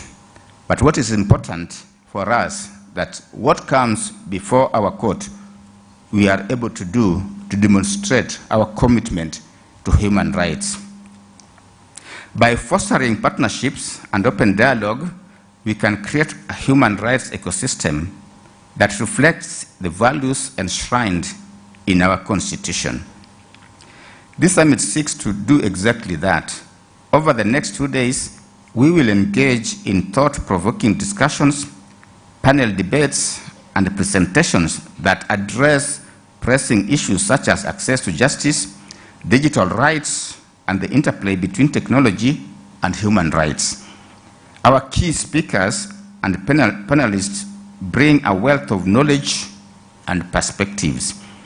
Their contributions will not only enrich this summit, but also help shape actionable outcomes, including policy recommendations and capacity building initiatives. As we embark on the summit, let us be guided by the ideals of justice, inclusivity, and equity. Let us reaffirm our commitment to ensuring that the promise of human rights is a reality for every Kenyan. Ladies and gentlemen, the decisions we make today, the discussions we have, and the partnerships we forge will leave a legacy for generations to come. Together, we can make Kenya a global exemplar of human rights and justice. Thank you. May God bless you.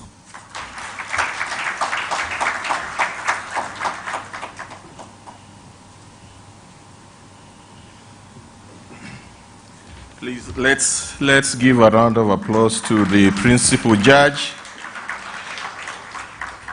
a man with an inflation of names, Justice Eric Kennedy Theophilus Okumu Kennedy Ogola.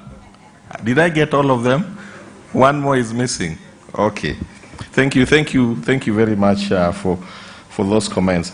As I prepare to invite our next speaker, the LSK president generally said, High Court, well done on issues of human rights. Of course, at the end, we had a bit of an inconvenient truth, and we took note of that. The Kenya National Commission of Human Rights talked about ECOSOC rights and the rise of those rights.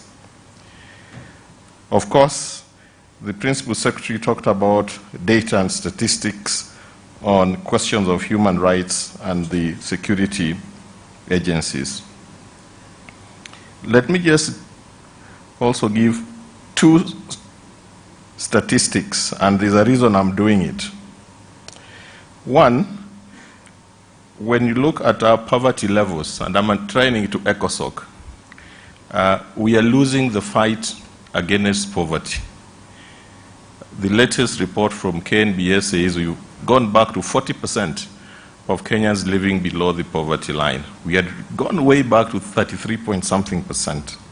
So we are headed towards the 56% that we had in 2002 when Moi left power.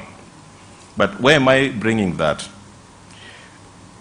When you look at our poverty level, at our debt levels in 2002, we only had 600 billion debt, external debt.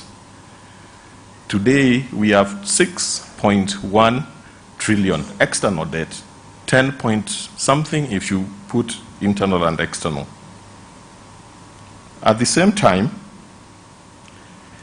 we are having a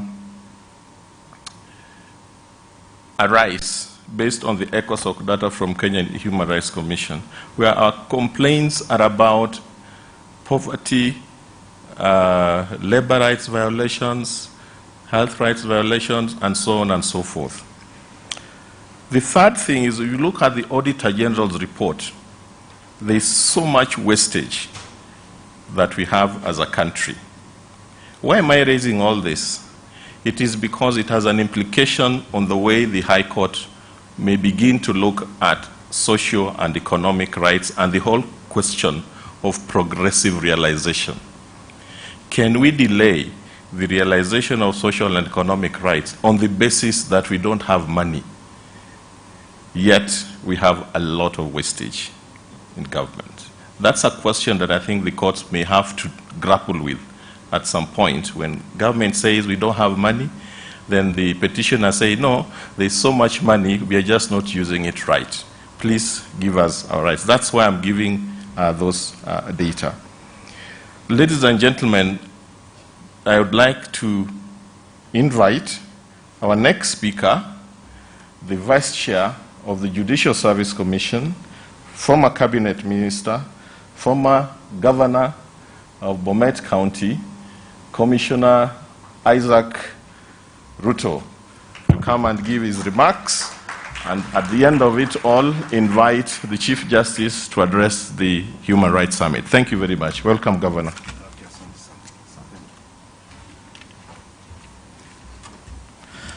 Thank you very much. And Honorable Chief Justice Martha Koome, Honorable peers, Honorable judges, judicial officers and staff, Honorable Madam President of the Law Society of Kenya, distinguished guests, ladies and gentlemen, allow me to first introduce members of the Judicial Service Commission who are present. I've used the plural, unfortunately, I only have one. Yes, Honorable Judge Mrima. Yeah, is our new member of the Judicial Service Commission. Of course, I can't mention the chair because she's on both sides. Now, our other colleagues are not here with us today because a number of them are catching up with their ordinary duties and others are attending important functions equally useful to us. Now, it's a great privilege to join you at this inaugural annual High Court Summit, critical platform for legal professionals, policymakers, and civil society representatives to convene, deliberate, and collaborate on strategies to safeguard and promote human rights in Kenya.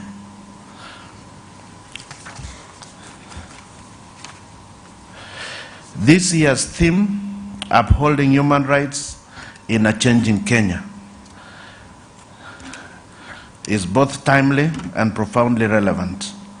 As our society evolves socially, economically, and technologically, the role of the judiciary and all justice actors becomes ever more critical in safeguarding fundamental rights and ensuring justice is accessible to all.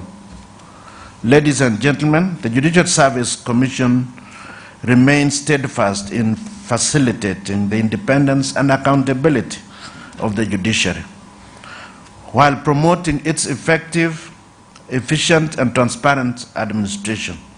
These are not just abstract ideas or ideals, they are principles that must be reflected in the daily delivery of justice. In 2024, we witnessed significant progress following a rigorous and competitive recruitment and selection process undertaken by the JSC. 20 judges of the High Court were appointed by the President. This achievement marks not only an expansion of the judiciary's capacity, but also a commitment to upholding meritocracy, integrity, and excellence within the institution. Honorable judges and judicial officers, the confidence reposed in us by the Constitution is derived directly from the people of Kenya. We are custodians of judicial authority, and therefore we must remain. The Judicial Service Code of Conduct and Ethics provides clear guidelines on how we should conduct ourselves as we discharge our duties. It is imperative that we adhere to the highest standards of integrity, professionalism, and accountability. Let us always remember that our actions, both inside and outside the courtroom, reflect on the judiciary as a whole. It is through our diligence, impartiality, and ethical conduct that we earn. And as an institution, the JSC has also been unwavering in its role of holding the judiciary accountable. While constructive critique is welcome, it is that concerns or complaints against judges, judicial officers, or staff are raised through the proper channels. I therefore urge all citizens, let us follow due process. Social media may amplify grievances, but it is the act of filing complaints or petitions with the JSC that ensures that matters are addressed fairly, efficiently, and transparently in line with the rule of law. Where I used to work most of my other life, I have been. We wouldn't take newspaper cuttings as evidence. It was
Hello.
Could we please ask our colleagues who are still out there to get in so that we can get started?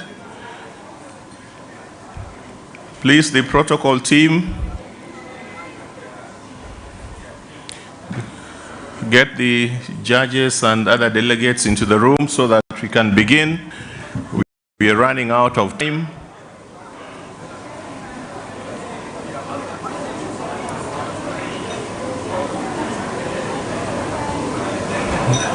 Those who are along the corridors, please get into the hall.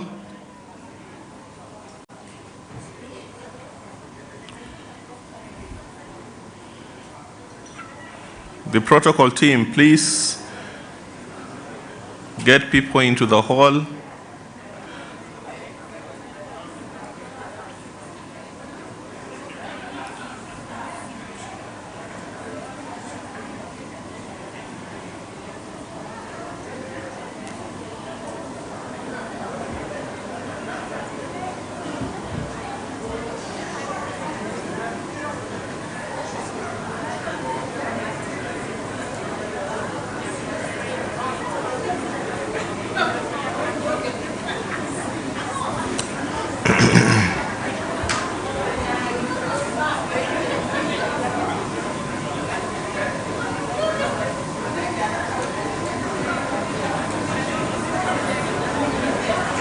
Let's take our seats. Please, let's take our seats.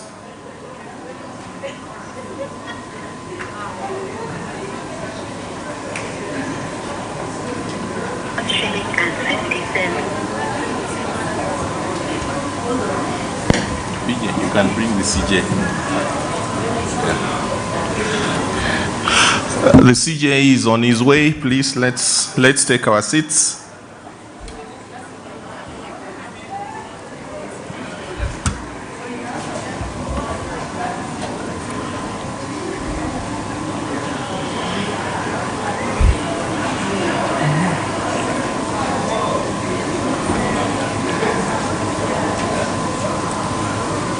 Please, let's get in, let's take in and take our seats. The CJ will be here in a minute or less.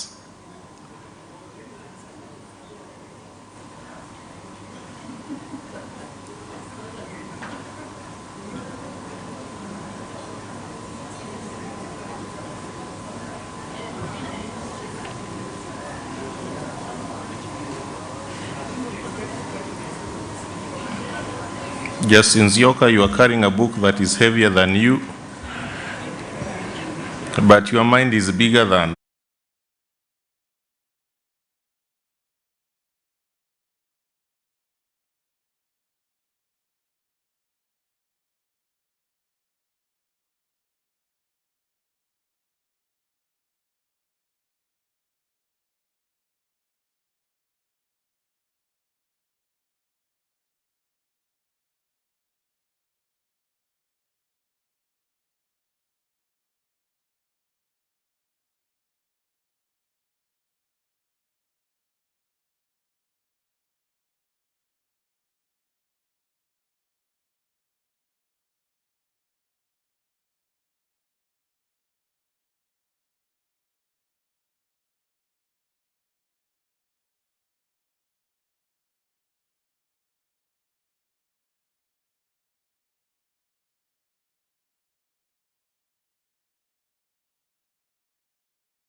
because we feared that they feared that KPLC will fail us. But the paradoxes of life, it is a generator that has failed. And so we owe KPLC an apology. Please, DJ, mute the music. So sorry about that technical hitch. That's what happened, but we are ready to go. Vice Chair of the Judicial Service Commission, be assured that it was not a sabotage. So please come and resume your speech. Let's give him a round of applause. He's a politician, he can deal with any scenario, so I was very calm. Asante. Yes. We are used to people switching off the microphone just when we are about to speak. So, but that is not to say it happens here. There are a few things that happen elsewhere that do not happen here.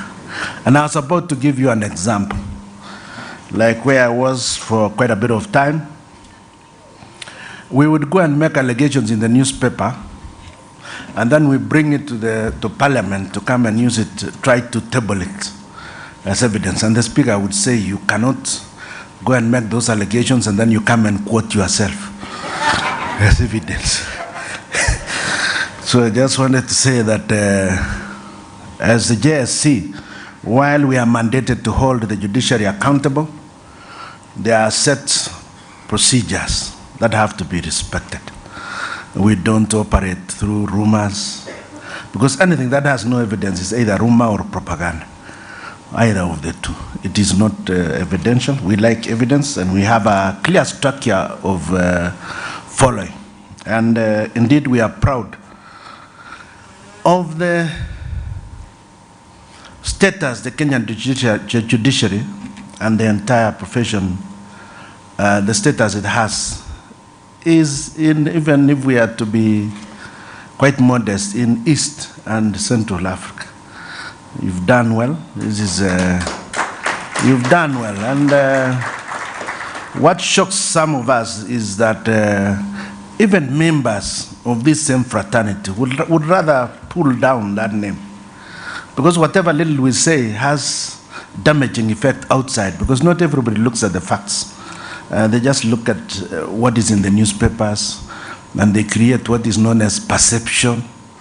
So what is that perception when there are no facts around it? This is an institution that is clear in its mandate. So I just wanted to reiterate that as an institution, the JSC has been unwavering in its role of holding the judiciary accountable. While constructive critique is welcome, it is vital that concerns or complaints against judges, judicial officers, or staff are raised through the proper channels. I therefore urge all citizens, let us follow due process. Social media may amplify grievances, but it's the act of filing complaints or petitions with the JSC that ensures that matters are addressed fairly, efficiently, and transparently, in line with the rule of law. Distinguished guests, upholding the human rights in a changing Kenya is not the work of the judiciary alone. It requires collaboration across government, civil society, and private sector to create an environment where justice thrives and fundamental rights are respected. This summit serves as a crucial platform to share ideas, identify challenges, and co-create solutions that will enhance our collective capacity to safeguard human dignity and the rule of law. As we deliberate today and in the days ahead, I challenge all of us to reflect deeply on how we can strengthen our justice system to respond effectively to the realities of our evolving society. In conclusion, let us reaffirm our shared commitment to promoting accountability, independence, and excellence in the administration of justice. Through our collective efforts, we can build a judiciary that is responsive, transparent, and resolute in upholding human rights for all Kenyans. Thank you, and I wish you a fruitful deliberations at this inaugural summit. Santeni sana. And now I think it's my singular privilege to welcome the Honorable Chief Justice, Mother Koome. Please welcome.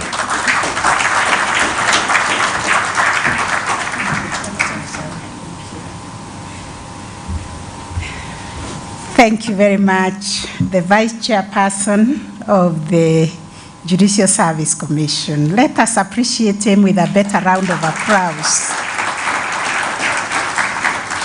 You have heard him, and I can assure you, you are well represented at the Judicial Service Commission by somebody who is very, very knowledgeable on matters of governance and matters of human rights. Thank you very much. Allow me to recognize our PJ, the Honorable Mr. Justice Eric Ogora, and the Judicial Service Commissioners, my brother and sister judges, judicial officers, our Chief Registrar of the Judiciary, and our very distinguished guests and speakers who have spoken to us very well this morning, Professor Marion Mutugi, and all of you. I really wish to abide by those protocols that were established and say good afternoon. Good afternoon again. Yes, we like to connect with the greetings. So mine is really to appreciate and thank the Principal Judge of the High Court and your team for organizing this inaugural Human Rights Summit to celebrate the Human Rights Day. And also want to thank the team that demonstrated what is shared leadership in the judiciary. That is precisely what is shared leadership.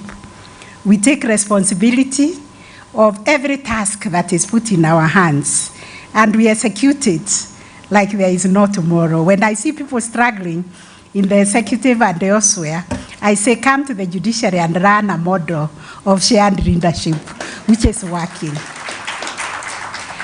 And because other jurisdictions like learning from Kenya, they have been understanding our shared leadership and think before it goes, can we patent it? Can we write about it? I think Justice Ogora will help us to do that. So thank you so much, the court, the High Court, the Court of Original and Unlimited Jurisdiction. Thank you for being here. Thank you for keeping the wheels of justice running to defend, protect the human rights of our people. We have heard all the speakers who have spoken to us this morning, and we have taken note of what they have told us. And some of what they have told us is going to form part of the takeaway from this wonderful conference. So, therefore, I also wish to join the speakers to thank our partners who expressed faith in us to support this conference. When I was told about it, I was a little bit worried that we might not be able to manage it. But thank God, in the judiciary, we work through faith, and we have been able to surmount so many challenges, working with very little and just doing with what we have. Thank you, all our partners, for having faith in us and for supporting us. I believe in the fullness of time, the judiciary will stop being the stepchild of this government and will get the requisite resources that will enable us to discharge our mandates, clear the backlog of cases. Professor would like to clear a backlog of cases. None of us wants to think about the pending, especially the old cases that are older than 3 years. But we are short of human resource capital. We do not have judges, especially the Court of Appeal has only 29 judges in an establishment of 70. The High Court is also below 50% because the establishment is 200 and we are bearing 96.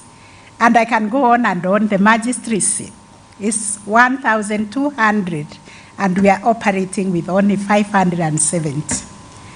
So we are working beyond, but we have learned to be sacrificial when it comes to giving service to Kenyans. So we have taken note of that, and we will continue to agitate for more resources to be able to serve the needs of our Kenyans. We have also taken note of the cyberbullying, the data privacy.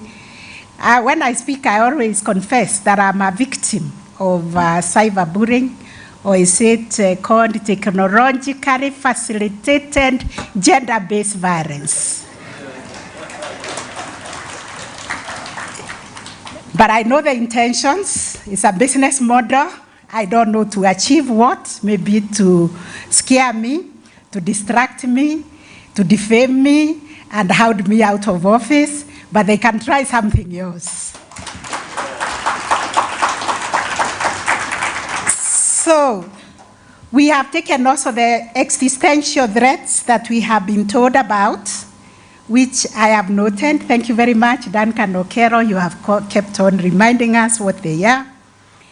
It is climate change. It is corruption that has eaten the fabric of our society, and we in the judiciary occupy a special role of ensuring that we protect our society from these corrupt practices. We deal with those matters that come with before us, family.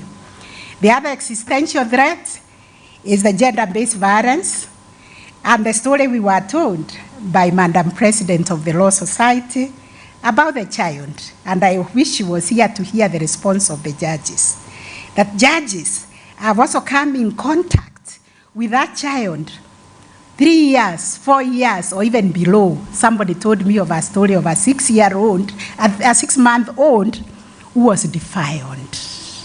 You wonder where you detach a child like that. But these people sitting here have such horror stories of horrible cases of gender-based violence. And what have we done? We didn't take a picture and run away, because we know we have dealt with the perpetrator and we are put him behind bar. But when we are put him behind bar, he is being trained, vocational training by the University of London to become lawyers. The other day we had 29 of them qualify as lawyers. What happened to the victim? We are asking ourselves that question. And it is for that reason that we have opened 13 specialized courts, gender justice courts. We did not take a picture and run away. The picture remained with us, and we did something. And we are continuing to do something. We are saying resources allowing us, the CRJ and Judicial Service Commission, they're supporting us so that we can have those gender justice courts in all the 47 counties. So we are listening to Kenyans, we are serving Kenyans, and even our speakers this morning, we have listened to what you have told us, and we are very, very happy about that. So to my speech this afternoon, I am greatly honored to join you for this timely and important summit on upholding human rights in a changing Kenya. The theme of the summit is of great significance in our present time, when we have to contend with multiple human rights issues and challenges that deeply concern the people of Kenya. I take this opportunity to commend the High Court for convening this summit, which allows us a chance to reflect, discuss, and share insights on addressing issues that relate to contemporary human rights landscape in Kenya. my lady justices, the promulgation of the Constitution of Kenya 2010 marked a profound and transformative moment in our country's history. A moment when we, as a people, resolved to enshrine the dignity, rights, and freedoms of every individual at the core of our governance framework. Article 19 of the Constitution articulates the essence of this shift, unequivocally affirming that the Bill of Rights is not merely an aspirational declaration, but an integral part of Kenya's democratic state and the framework for the social, economic, and cultural policies. The Bill of Rights, as outlined therein, forms the foundation of every facet of the state's action and social interaction. It is the guiding framework for shaping policies that promote social equity, economic inclusivity, and cultural diversity. By embedding the Bill of Rights as a cornerstone of government, the Constitution ensures that the principles of justice, equality, and human dignity influence every decision made by the public institutions and every interaction between individuals. Whether we are fostering equitable access to healthcare, education, or housing, or in safeguarding freedom of expression and the right to protest, the Bill of Rights. Against this background, the High Court of Kenya has been a steadfast sentinel of these constitutional principles. Over the past 14 years, the court has firmly established itself as a custodian of the Bill of Rights, interpreting and applying the Constitution in ways that ensure its transformative and for all the Kenyans. One of the high balance between the law enforcement and the constitutional right to peaceful protest. By the way, to August of this year are a case in point. A judicial system that is not only robust, but also conscious of our law as defenders of democracy and fundamental freedoms. The High Court's proactive application of the right to habeas corpus application is another commendable example. You are not clapping for yourselves. In cases involving enforced disappearances and extrajudicial actions, the High Court has not hesitated to issue orders compelling law enforcement agencies to produce individuals unlawfully detained. This commitment breathes life into constitutional guarantees and sends a strong message against impunity. The High Court has also made significant strides in ensuring the right to adequate housing, and they have done so with gusto. In landmark judgments, there are very many. When I was looking at this paper, we could not cite all of them. It has been emphasized that evictions, when inevitable, must be carried out with dignity and respect for human rights. By foregrounding human dignity, the High Court has made it clear that even the most marginalized citizens must be treated with compassion and fairness.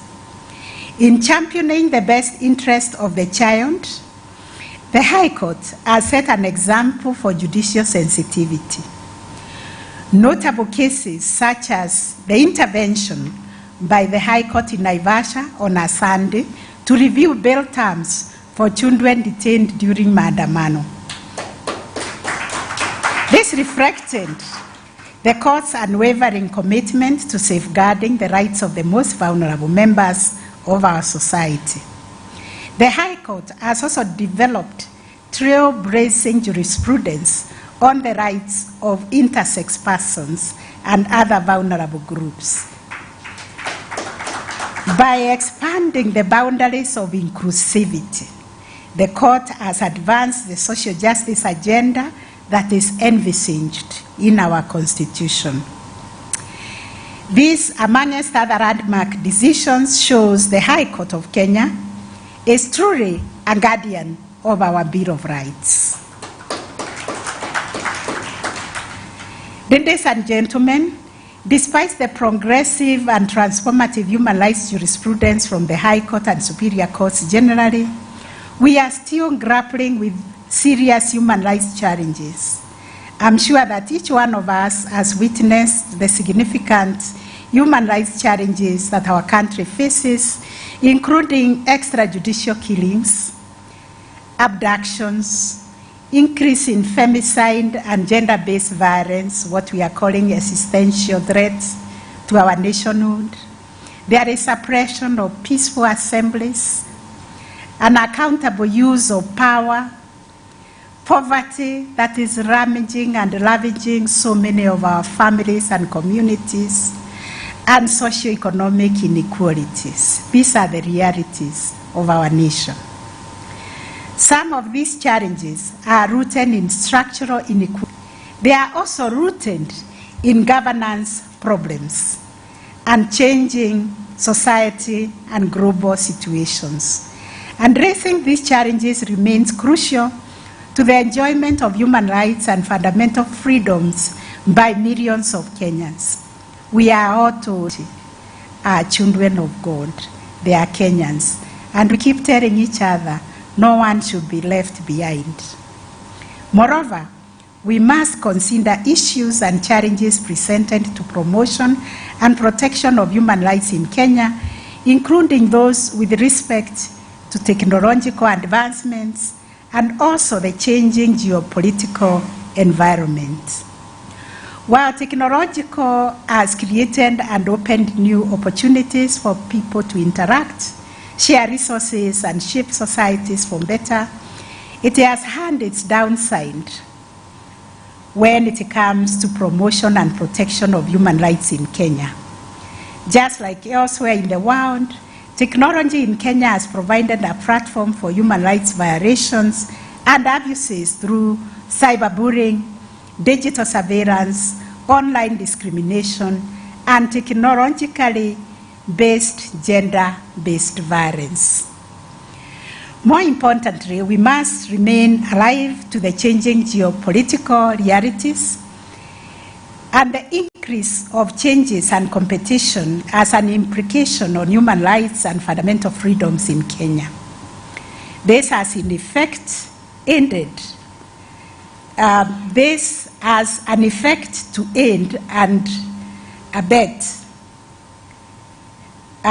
critical implementation of socio-economic rights and protection of civil and political rights that people should be enjoying, but we cannot enjoy because of these impediments. We are not insulated from the effects of this changing geopolitical context. Another emerging area of concern that I felt I should mention before this college of justices is the misuse of court processes by fraudulent people. Before, our experience was in land grabbing, but right now there is a new territory. If you have money in a bank account, which is resting there, especially for our retired people, there are unscrupulous individuals who collude with the bank officials and thereby exploit the court orders by seeking orders whereby they arrange. Somebody has money in the bank. Let's name Justice Eric Ogora has 100 million in the bank. Somebody sues him in Nyamira for services rendered and not paid for. Fake return of service, expert judgment, execution through, what is it called? Garnishee proceedings. And before long, that 100,000 has left the bank and disappeared. So This matter has come before Judicial Service Commission. It is bank-ended fraud, but also judiciary-ended fraud. So we have to be very careful as judges, the orders that we issue in that regard. And I therefore urge the High Court to remain vigilant and set very clear precedents to deter such malpractices. I would also wish to say most of those fraudsters, lawyers, are masquerading. They do not even have a practicing certificate. So we have to be very careful on who we entertain in our courts. In conclusion, my brother and sister judges, our distinguished guests, the High Court has significantly contributed to the protection of human rights, good governance, and democracy in Kenya. Today, let us appreciate our principal judge for saying, we will touch the life of the Kenyan public. We will touch the life of the Kenyan family who have been going to court year in and out to seek letters of administration. Maybe this will significantly reduce the levels of poverty because some people cannot access assets of their deceased parents or grandparents that can help them. Thank you very much, PJ, for that very forward-looking strategy for the judiciary to touch the lives of ordinary Kenyans. So by upholding human rights, addressing socio-economic disparities, and defending democracy, the High Court continues to serve as a pillar of our democracy. While we still face many challenges in the promotion and protection of human rights in Kenya, because it's like some people have never read the Constitution, we will read it for them at the court users committees.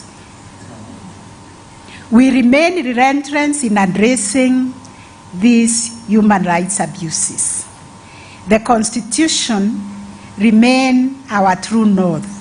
We must adapt to changing times, and we must be unwavering in our pursuit of justice, equality, and human rights. More importantly, we must endeavor to make human rights and fundamental freedoms a reality for all Kenyans across the country. I thank you all for your attention, and I wish you wonderful deliberations.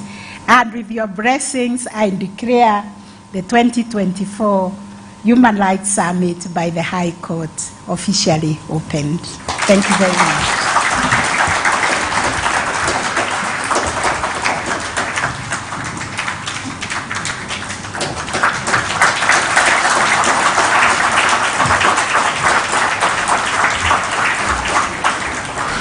Thank you. Thank you very much, Chief Justice. Let's be seated for those profound remarks and observations.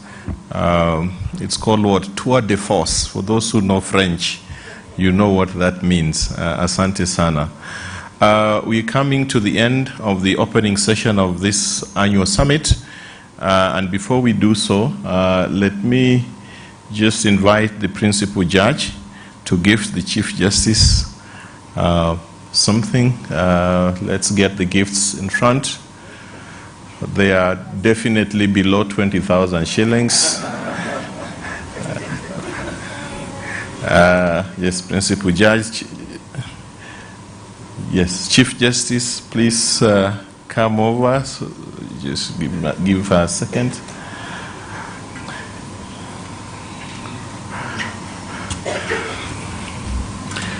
Right. This is a gift that the High Court is giving the Chief Justice for agreeing to grace this occasion. Please, let's... Thank you very much, Chief Justice. Thank you, and thank you very much, Principal Judge, for being kind. Asante sana.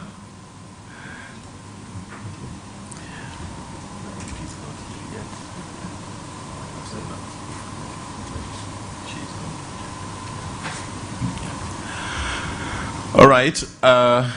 Let us give ourselves a round of applause for having a very good opening. I want to thank all the speakers, led by the Chief Justice, the Principal Judge, the Vice Chair of JAC, Commissioner Isaac Ruto, the LSK President, and our Principal Secretary, who have left, unfortunately, and also for Professor Mariam Tugi for all the comments that you made. You've put us in the right context, and I think we are now ready to dive deep into the discourses on human rights. Before we do so, I would like to invite the principal, so that we do the next session, the Principal Judge to invite one of her judges to do something. I shall not disclose. I'm talking in parables, deliberately.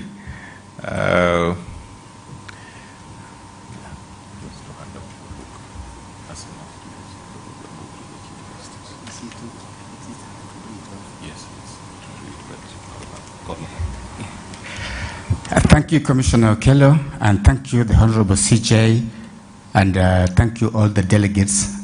This is a very special time for one of us. It's not always that we have things to celebrate. And when one of us has done something good and we have a college of judges around, we also want to mention that something good. So for this moment, I want to invite Judge Asenath Ongeri to come in front.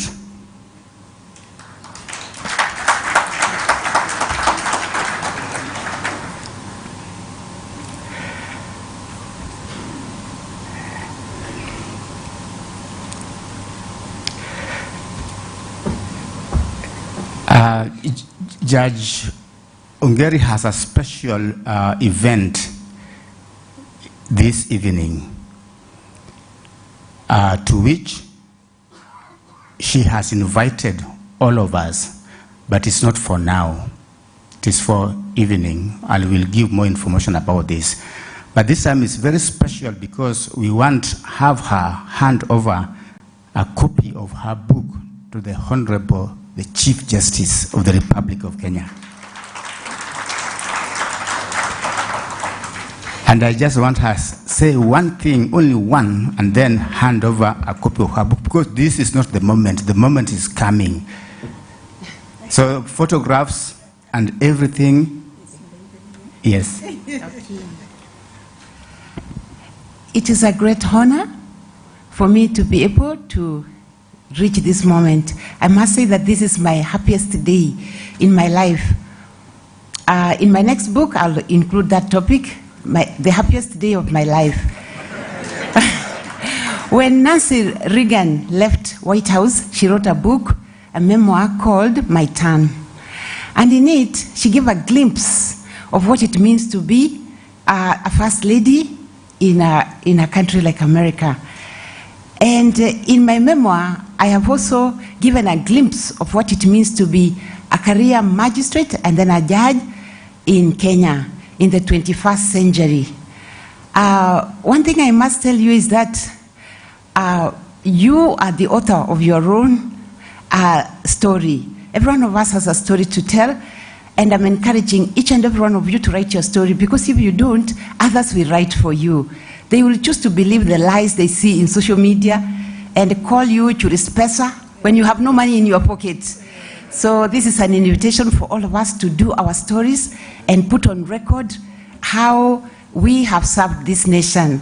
Mine is called The Making of a Judge, Footprints of Faith. It's actually stories of what made me up to what I am today. And therefore, it's a great pleasure for me to present a copy to the Honorable, the Chief Justice, the President of the Supreme Court of Kenya, and the President of the Supreme Court of Kenya, and the Chief Justice of the Republic of Kenya. Thank you so much, and I welcome you this evening. It is a virtual book launch. You just log in from your device and be able to watch the proceedings. May God bless you.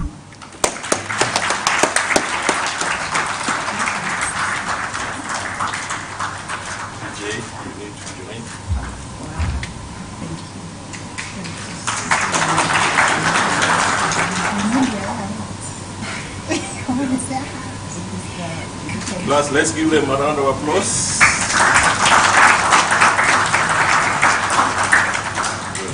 Thank you. Thank Wow. you. Wow. Thank you. Thank you. Thank you so much. Congratulations.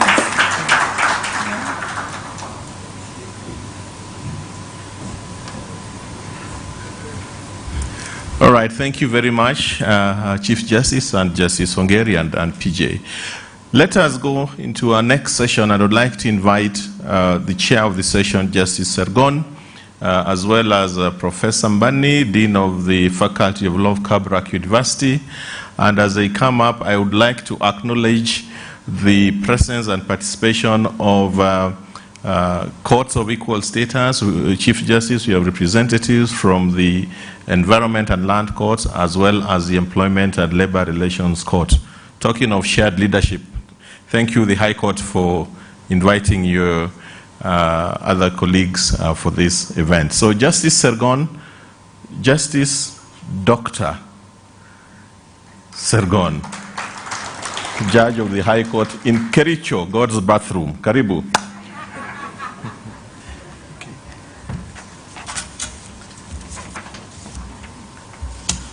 I will adopt the protocols earlier laid. Mine is to chair the session where Professor Mbani will be the presenter. Before inviting him, I wanted to mention a few. I know the bio is being projected, but I'll just mention a few of his bio. Professor Mbani is a professor Kabarak University and the dean of the faculty or School of Law, the same university. He has immensely contributed to the African legal scholarship and focusing mainly on constitutional law, human rights, and an area which he is so passionate about, decolonization of the legal systems. And I have interacted with Professor Mbani severally through his writings and personally, particularly when it comes to alternative justice systems. He's really immensely contributed to that. Professor Mbani is also the editor-in-chief of the Jumuiya East Africa Community Law Journal. And he's extensively studied the implication of the Constitution of Kenya 2010, where he critically examined on how the human rights can be upheld and social justice. I humbly request Professor Mbani to come forward, and can we give him applause, everybody?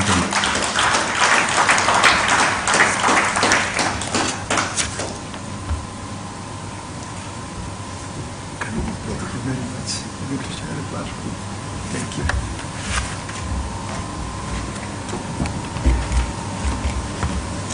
Please allow me to acknowledge the Honorable Chief Justice of the Republic of Kenya, who for us at Kabarak is very special and has been there to inspire us just this year, and then adopt the protocols that were announced much earlier so that everyone is recognized. Please also allow me to do what I don't know how to do, which is to read, but I'll read a part that is a bit formal, or conceptual or methodological, and then we can begin a conversation. I'll be asking that we have a participatory, reflection of our 14 years of implementing the Constitution together, but I'll read just a page, or maybe it's two actually, of what I call the introduction and some conceptual and methodological issues. Then we can go back to a method I'm used to, which is just to talk as a teacher.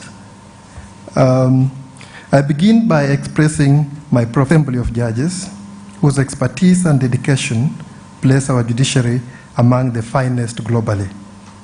Our judiciary, with the High Court as its cornerstone, boasts an unparalleled constitution.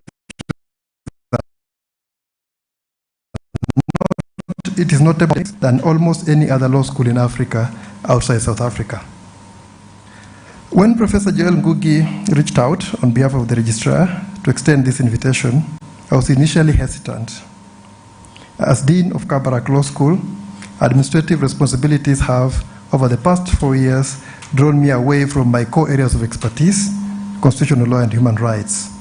Consequently, I felt less prepared to undertake a reflective assignment of this magnitude, especially given the depth and scope required to evaluate the High Court's journey under the Constitution since promulgation 14 years ago. However, declining this invitation was not an option for several reasons. Professor Justice Ngugi himself, a respected academic and judge, is someone I hold in the highest esteem.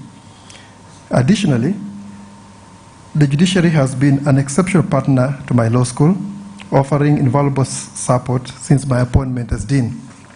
Over the past 3 years, more judges than my own academic staff have visited Kabarak, and all chief justices since the 2010 Constitution have honored us with their presence.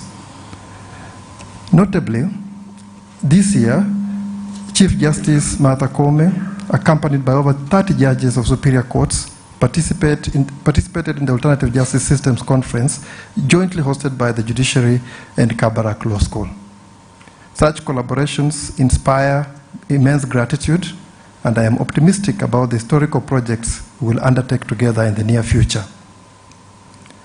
It is equally inspiring to witness the diligence, professionalism, and commitment exemplified by the members of our judiciary. Whether in courtrooms or during private engagements, many of you carry your work with unwavering dedication, even at the expense of personal leisure. This ethos of hard work and discipline has not gone unnoticed. Indeed, a South African lawyer recently remarked to me that Kenya's judiciary exhibits a standard of professionalism and commitment that is unmatched on the continent. Thank you. I thought you'd clap more. Actually, somebody told me this just a month ago, that they can't achieve what they want because they don't have judges that match your quality and dedication. My own social experience as a Kenyan now demonstrates that our people react to the judiciary, the High Court included, in two main ways. There are those who appear to have given up on the judiciary and are therefore very critical of it constantly.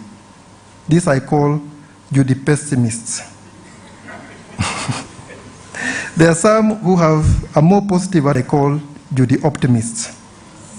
In reflecting on how the High Court has fared under the 2010 Constitution, I have adopted a more objective approach that I call judi-realistic. I think that's the one I prefer usually. And it was said earlier that we don't read the Constitution, that's why we talk aimlessly. But when you read, you actually see a very different picture. So I always adopt that judi-realistic, which is what I will use today together with you. A judi-realistic approach requires some objective tools of analysis.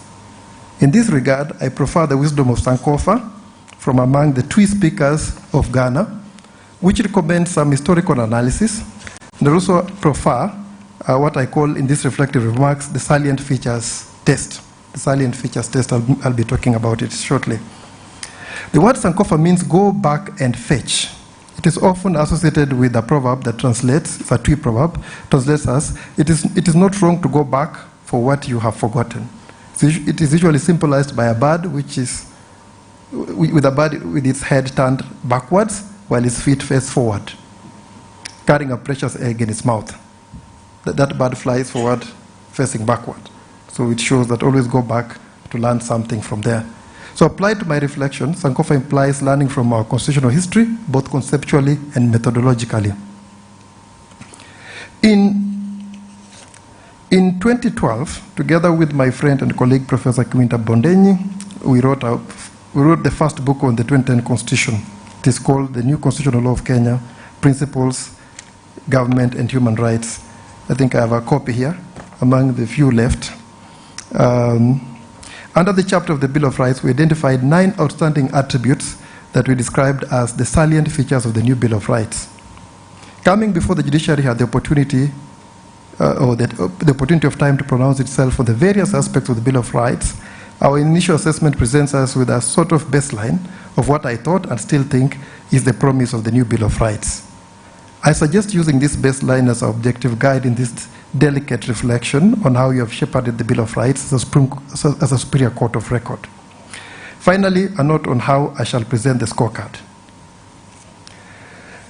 In the 1990s and 2000s, early 2000s, journalist Tom Mushindi, I hope you remember him, ran a weekly column in the Nation newspaper under the name Buckets and Babs.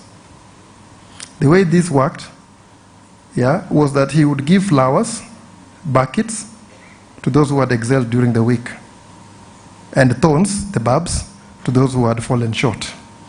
My reflection adopts this approach, perhaps only adding leaves in the neutral cases. So I hope we can jointly see where where we have gone wrong and give buckets to ourselves, and where perhaps we are struggling from an outsider's perspective.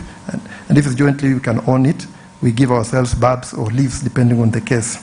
The buckets, babs, and leaves will go to the institution of the judiciary as appropriate rather than individual judges, because firstly,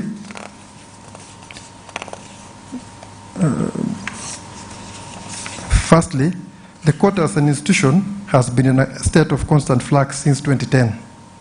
Many judges who as well served in the High Court have been promoted to the Court of Appeal and even the Supreme Court.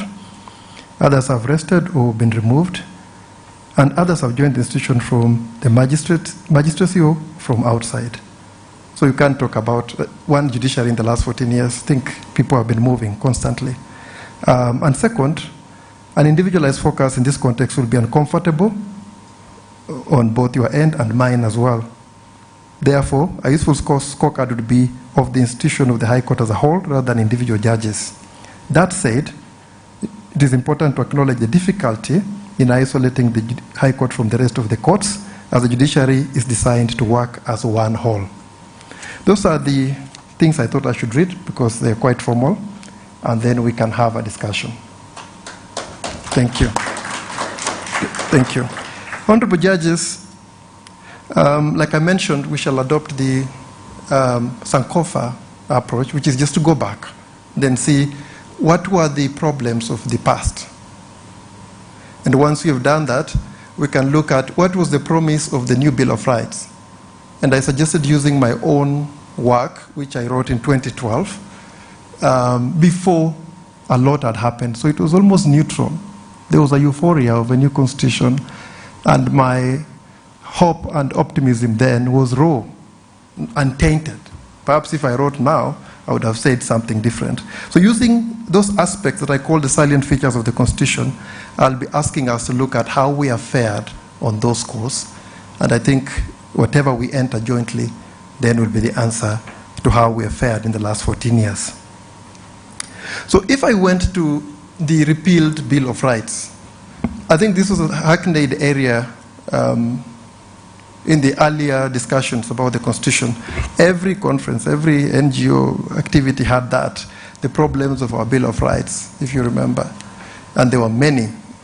And in fact, I believe that was part of the reason why we ended up in the judicial review process.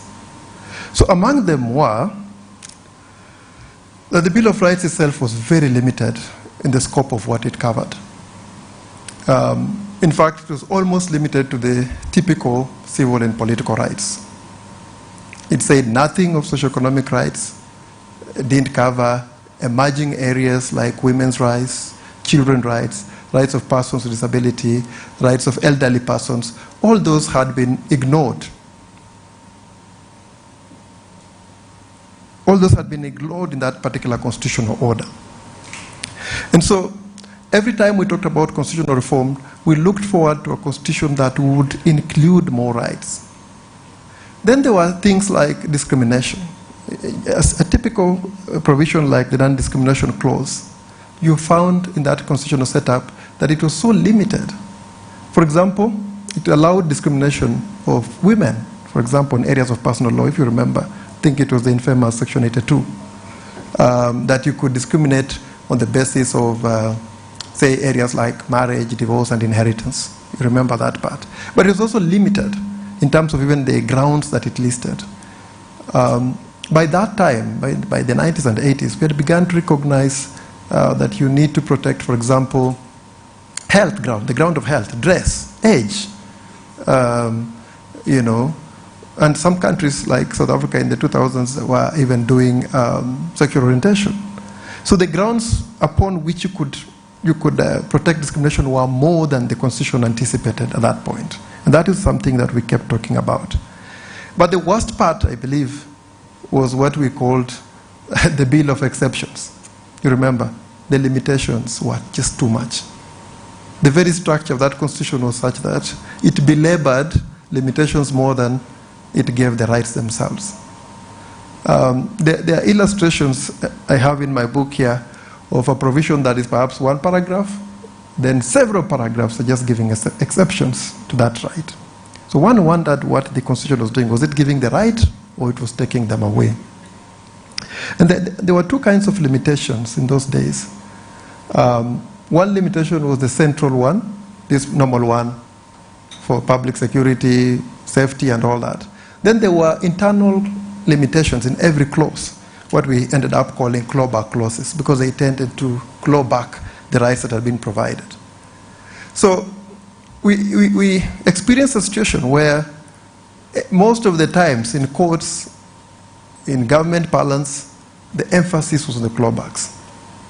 So many Kenyans wondered whether they had entitlements or they had exceptions to entitlements, and that was a problem. Another thing that was hackneyed those days was the issue of the approach to constitutional interpretation. I think you'll remember the Elman decision, all of us will remember that, I think 1969, that had said that the Constitution would just be read like any other act of parliament, legalistic, restrictive, and in a very narrow manner. And that had ended up compromising a lot of our rights, as you remember and will recall. And that was not all. There were other decisions from courts that were emphasizing that line of thinking. I always remember this, and I wonder how it happened in our eyes. You know, the Koigu Amwere case, for example. He's being arrested, his liberty is being taken away, and the judiciary says, the High Court says, no. We know there's the right to liberty in the Constitution, but the right doesn't indicate how you should be arrested. So we can't help. The Constitution is not clear about who can arrest you, where, and how. You remember that. You remember the Kenneth Jindo Matiba case, I think it's around 1990, thereabout, where the judges are saying that, yes, you have made your case, but you're not telling us the provisions that have been infringed. The judges are too lazy to, or too majestic. I don't know what was happening. Either they were too high up to come down and look at the constitutional provision that had been, infringed. They're saying you have not identified, and because you haven't identified, we don't know. So go home. That's the Matiba case. Perhaps the most ridiculous for us all was always, I believe, the Gibson Kamau Kuria case. I think you all remember that, where the question arose about whether the Chief Justice had made rules. I think that was the case, and whether the Bill of Rights was therefore applicable to our people. And the judges said, including the Chief Justice, I believe it was Miller, that because the Chief Justice has not made rules, then the Bill of Rights cannot apply. The way I understood it then was, he was saying, because I have not made rules, as Chief Justice, you will not enjoy your rights.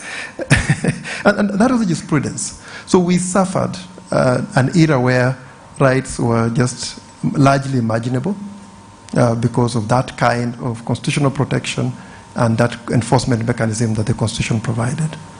And there were no other institutions to protect rights at the constitutional level.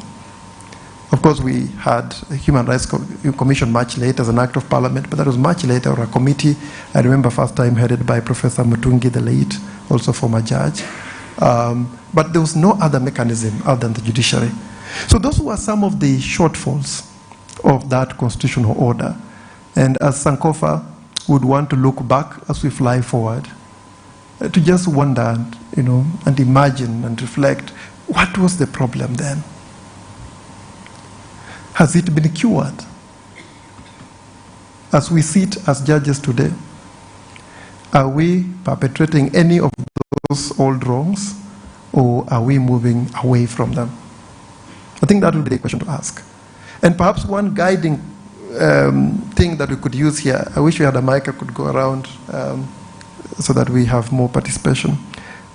One guide here would be the gains we have made in terms of including more in the Constitution, working on the clawbacks, providing for more liberal interpretation.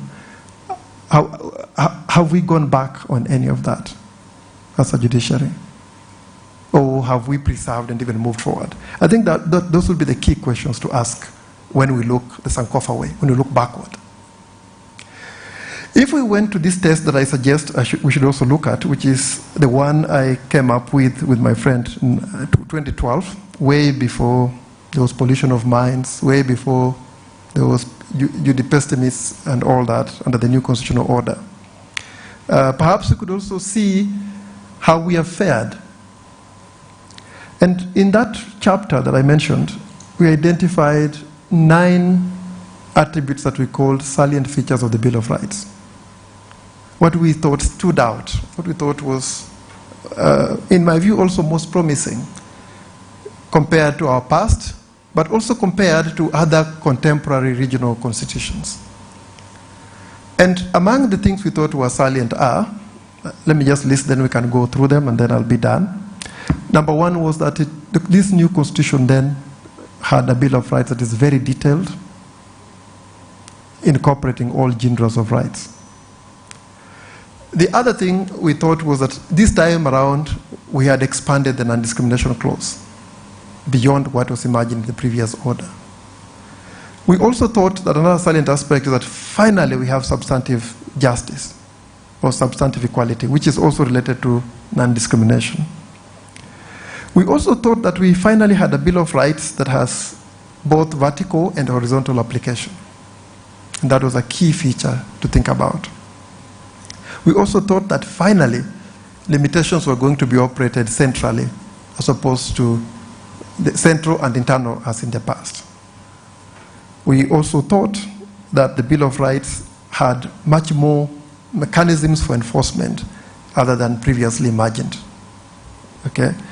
I don't know whether I'm forgetting any, but those are basically the main salient features that we thought about. And I'll go through each one of them and then indicate to you what I thought the test would be for the new judiciary, and then see how we have fared in those areas. The first one, in terms of detailed, I think it's obvious that even in terms of scope, size, shape, and form, the Bill of Rights in the new constitution is bigger by far from the repealed one. From around 19 to 59, you're counting about many, many articles compared to the repealed one. And in this big volume are so many rights, including some that we never thought we would witness as a people of Kenya. I'm thinking about access to information. I'm thinking about privacy. I'm thinking about rights affecting elderly persons, youth, children, women. It is as diverse as it gets. But most importantly for me, this is what I was looking for in the old order, most seriously, and which is what I thought this constitution should also be judged upon, is the issue of socioeconomic rights, which I'm really happy has already been mentioned, even in the introductory remarks. I thought that this constitution will be assessed based on how we shall secure socioeconomic rights among the other new entrants. Why socioeconomic rights? Because it is material. It comes to the core of the human person. And I was interested in seeing how we shall breathe life in those particular provisions. By the way, I asked my students yesterday to tell me what they think about the judiciary and whether it has done well, the High Court in particular. And they told me one case that I should remember to say, and the case is Me Too Bell. Do you agree with me that that will be a good indication? Remember, we can't do an overall analysis of the whole decisions you've done. I think we can only pick the most outstanding. And I think Mitubel stands out there. And if you're looking at Mitubel as a contribution of the High Court, of course it went all the way up, then I think we should get some buckets. No? What do you think we get from Mitubel?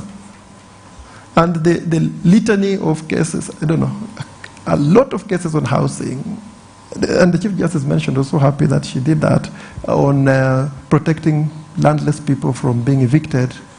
I think I've lost count in my analysis of how many cases you have rescued people that would otherwise have been homeless.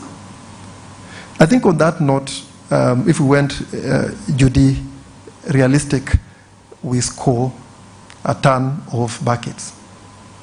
Tujipigia makofi, ama? Yeah, tujipigia makofi. I think that one we score. And we haven't relented. We continue to protect socioeconomic rights. Just yesterday, I've seen one that I've not even read on environmental rights, which is what we would call third generation. The socioeconomic rights is usually what typically we call second generation, then environmental rights would be what we call third generation. We seem not to be limited in what we can do in terms of embracing and protecting the new genre of rights that the 2010 Constitution introduces. I move to the other salient feature, which was that the new Constitution finally has an expanded non-discrimination clause. Remember, I've just mentioned that we always complained about a very limited protection. The other one was limited, for example, in the area of just the grounds it listed, just the typical things, tribe, race, sex. Now we are going beyond that. Now we have health status, pregnancy, age. You know those things that ordinarily many constitutions omit, we actually have all of them. When I analyzed that provision at the outset, I realized that it had borrowed word for word from the South African Constitution, nearly word for word, but omitted only one. And the one it omitted was sexual orientation. I promised myself that my test for the new constitutional order would be how the judiciary plays around, not just with sexual orientation, and any other new ground that will come that is not listed. That was going to be a scorecard for me, how you treat that. Are you going to be innovative enough to incorporate new grounds, or are you going to be restrictive enough to block the entrance of new grounds in that list stated in Article 27? I don't know how to do this, but this is a mixed bag. And again, I go back to the earlier rider I had raised, that it's difficult to judge the High Court on its own because you are part of a judicial system. So if we look at, say, the NGO Coordination Board, you know the case, Mrs. Eric Gitare and so forth. The Supreme Court has gone to the extent of saying we should breathe in sexual orientation as part of Article 27. The High Court didn't say that, but it had also protected the rights of Eric Gitare. So I don't know whether we are saying the High Court failed there, or did just a bit, or it could have done more. But I think it was on the path of doing something.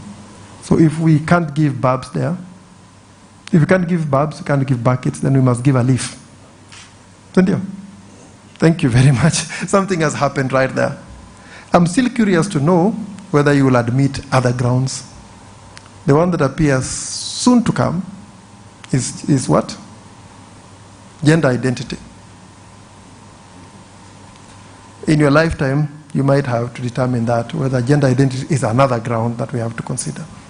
Already you've made grounds in the areas of intersex rights, as Chief Justice mentioned, and I suspect that it will not be hard to stretch a little bit further from intersex rights to just making it, this whole issue of SOGI, a protected ground, the whole list. Perhaps. I'm not sure if another ground will come, but the jury is still out there. I know this is controversial, but really, we can't help. That is how the world is. Kindly.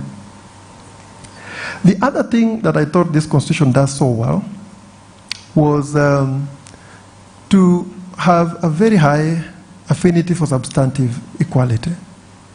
In fact, in my academic works, I've analyzed the number of times affirmative action measures are prescribed by the Constitution. There are many.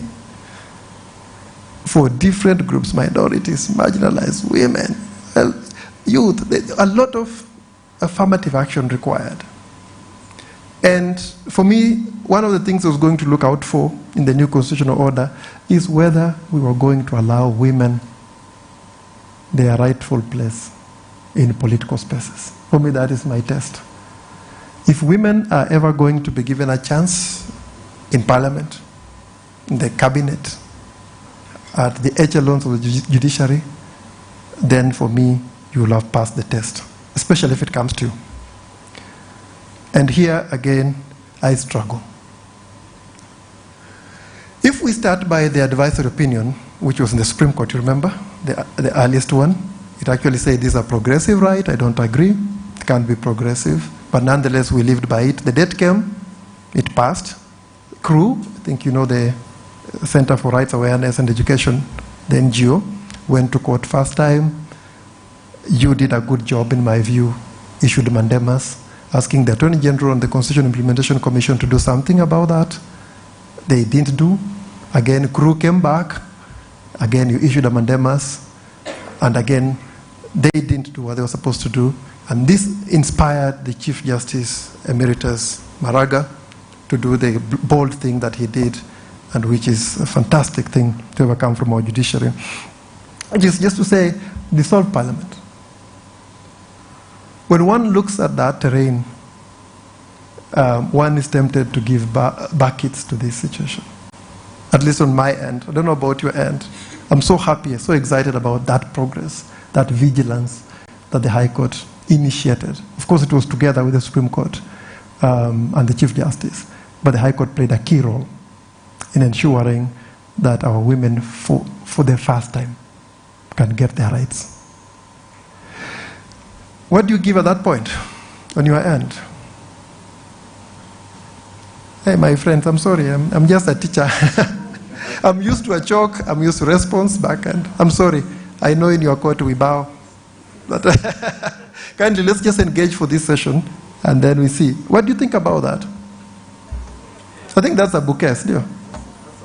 Yeah. So, in the just before I give the bouquet, the buckets, I don't know my pronunciation.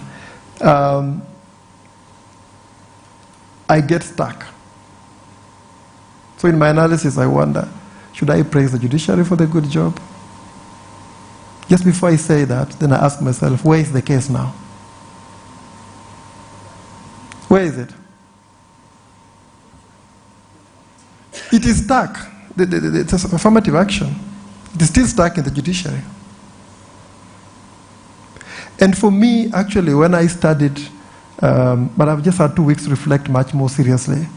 When I studied this issue again, I actually thought that represents the challenge of the judiciary. Picture this. A monster comes at your doorstep. You wrestle the monster, and then again invite the monster in your house. We are very good at that as a judicial institution. I still wonder how a matter goes all the way to the Chief Justice. He issues an advisory opinion dissolving Parliament, then that doesn't happen. And it doesn't happen not because the executive has declined to respect that particular decision, but because the matter is stuck within us. Where is it stuck, and what do we need to do to get it out of there? And how long will it take for this matter to come out and get finished? In my general assessment of the judiciary, that's really the problem of the High Court and the judiciary. Contrary to what the public thinks, because the public says all manner of things, and as you can be sure, I'm in a number of WhatsApp groups with the advocates. They say all manner of things, but I think most of them would just be Judy pessimists. But a more realistic analysis of the High Court in all these years has just been that. You make fantastic pronouncements sometimes, and then you let the pronouncements come back to haunt you. How we resolve that issue going forward is going to determine our success eventually to the rights holders. Actually, students asked me this question when I asked them this question. They love Meadville. It's one of the most cited cases in classes. But they wonder whether the real victims of Meadville have enjoyed their rights. Have they?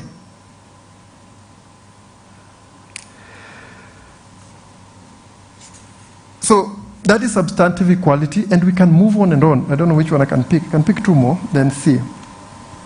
Limitations. Let's see limitations. I'd mentioned that one of the things I celebrated about the Constitution was that for the first time, the clawbacks had gone. I counted every provision when the Constitution was passed, and only three rights still had limitation clauses. I think it is media, expression, and one more. Only 3 rights still contain internal limitations. All the other rights do not have internal limitations, except that limitations are operated by a central clause, Article 24, which is also quite progressive. Look at it. Look at the wording. In South Africa, that is really where human rights were protected and are protected. Looking at, if I could pick one case, the Rafiki case, I'm sure we are all aware of it. I was just picking one typical case on every issue because of time. The Rafiki case, I think it is Kahyu versus Mutua, the one involving the Kenya Film Board. A video, is it a film, is declared unfit for public consumption, initially by the board, but eventually by the court. I would be interested to know why a court would stop a film that is not inciting war, propaganda, for violence and all that. Wouldn't it have been easier to put restrictions, for example, against children and leave it there? I don't know. Is this something we should give buckets, or we call it bake or babs? What do you think as a judicial institution? Is it a conversation we can have? I hope we can have some interaction, even raising hands and comments. Yeah, but that's an area that I think we really need to do something about. Let me see if there are anyone I want to highlight again. Enforcement. Oh, enforcement, yeah. The other one that we can talk about is, I had been very proud that for the first time we have many enforcement mechanisms to the Bill of Rights. I think I was reading Article 59. And in Article 59, you will see that the Constitution envisions a Kenya National Commission on Human Rights, but allows for the formation of more. And Parliament went, I think, the right way, formed many of them, 3. One for gender, one for the ombudsperson, and the other one for the general human rights. So I was sure we are in good company. Okay? So my test for this particular score was going to be how together as human rights institutions we're going to reinforce each other. Okay. In one sense, I'm quite happy, because when you look at the concept of structural interdicts, which I believe is the High Court that innovated in Kenya, I don't think it's the Supreme Court or any other. And I think Mitubel uses it, does very well, although I know there was also changes in the Supreme Court on this. The High Court was demonstrating that it can actually work with other institutions. The High Court cannot go out supervising, but it can ask the Kenya National Commission on Human Rights to check on something. I think that's a good approach. It shows that they're embracing these mechanisms. But on the other hand, I keep wondering whether it is it's your work. I don't even think it is. But I don't know whether you should also consider this, that the other institutions have had a lot of challenges in terms of funding, capacity, and sometimes even 2 years lapse before the commissions are hired, politically. I believe that since the good work of Maina Kiai, Florence Jaoko, I believe that the executive has been very fearful of these institutions. And so they've made sure they don't work optimally. So for many Kenyans like myself, I always think the judiciary remains our only hope in human rights protection and enforcement. I don't know whether sitting as judges, this is visible to you. with just we as outsiders, and that when you are the only one left, perhaps you need to do a little bit more lifting, going beyond the call of duty. I don't know. So on that score, I don't know what to say, because while the structural interdicts give a very good illustration of creative coexistence, co-working, joint projects, but the situations where, say, the High Court has appeared like it thinks there are still other institutions leaves me wondering whether to give bouquet or Babs, or maybe just to give a leaf. Am I making sense, distinguished judges? We can give both. Yeah, so that would be a very, very difficult scorecard. Oh, the other two things I celebrated that I think I can finish there was that this constitution, for the first time, secures human rights, at least some critical human rights, including during cases of derogation. And it mentions 3 specifically: right to fair trial, torture, slavery, I think. The core rights, the normal core rights, this constitution secures them. And it says whatever happens, these ones should not be derogated from. But that constitutional position is not adequate in my analysis. One, because international law secures much more rights. If you look at, say, the International Covenant on Civil and Political Rights, you will notice that we need to secure the right to life as well and the right of your conscience. That one cannot be taken away. Okay? So I had thought that our courts would think about that. But more seriously, our regional human rights treaty, the African Charter on Human and People's Rights, secures even more rights. In fact, it says there should be no derogation. That's what the African Charter says. The test for me, when I initially wrote this article, or this book, was whether our courts were going to reconcile local law, regional law, and international law for the good of our people. It's possible to argue that our matter hasn't come up, but I know of a case that should have given us a leeway to encroach. During COVID, the LSK tested the judiciary a little bit on a number of cases. There's, I think, 1 or 2 where they were asking for the advocates to be included among the exempted advocates and members of IPOA, among the exempted professionals that should also go around freely during curfew hours. You remember that, I hope? The court was restricted only to that, which was a good thing. We saved a lot of people from police brutality. But was it not an opportunity to encroach a little bit more and declare that the African Charter has no derogations? I wanted to invoke the other jurisdiction of emergencies, which is the other silent feature I mentioned.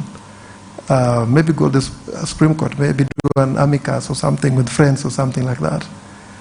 But COVID was scary, and everyone that spoke badly was dealt with by the disease itself. I think you remember that. so I feared and just stayed home. But I had thought that these 2 grounds, both the derogation from rights the government was operationalizing was illegal, but also the emergency itself, which is what I had celebrated in my writing, that finally, we have clear regulation of emergencies. And when you look at Article 58 of the Constitution, you will notice that there are serious safeguards before you can declare an emergency situation. First, the situation must be extreme. Second, the executive can only declare up to a certain time, and the National Assembly has to come in, and the National Assembly also has to keep reviewing, and then we are still having an opportunity for judicial review in the Supreme Court. I thought we had arrived. And then what did the executive do? They actually went for derogation. They actually went for emergency using public order regulations and both the public side and the public health side. Ignored Article 58 completely. Well, this is outside your remit. I think you would have dealt with the derogation side, but I think we, as the Kenyan people, should have at least approached the Supreme Court to declare those acts unconstitutional, because I'm not sure they comply with the constitutional standard. These are the kind of things that I have in mind when I reflect on your career the last 14 years as a judicial institution that is so cardinal with the original jurisdiction, as the Chief Justice said. The oldest court, as Mohochi told us when he came to Kabarak, we had forgotten, this is the oldest court in this region.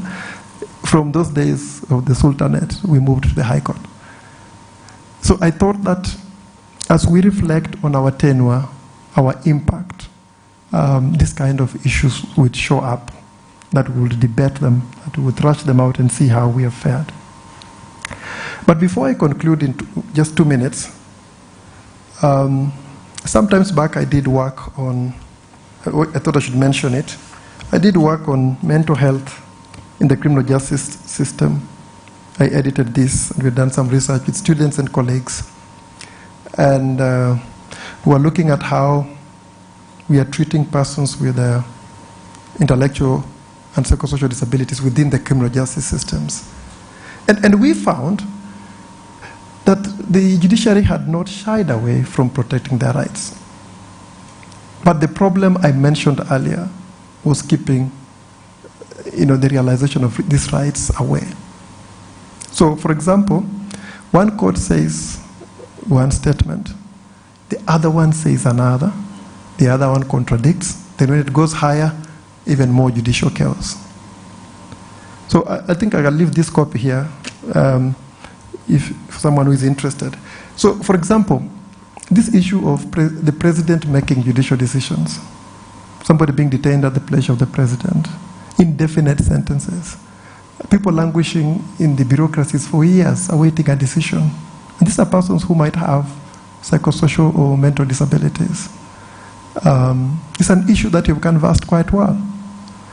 Some high court judges, we said we're not going to be individual, just going to give a very objective and overall analysis. But some high court judges have gone as far as to declare those aspects unconstitutional. I think it's the CPC around section 166, they're about 162 to 166, they're about. Some high court judges have actually declared a number of those sections unconstitutional. As if oblivious that that has happened, another set of judges in the high court do something contradictory altogether. They didn't even hear that their sister or brother had declared something unconstitutional. I don't know, there are very high walls between your offices and chambers.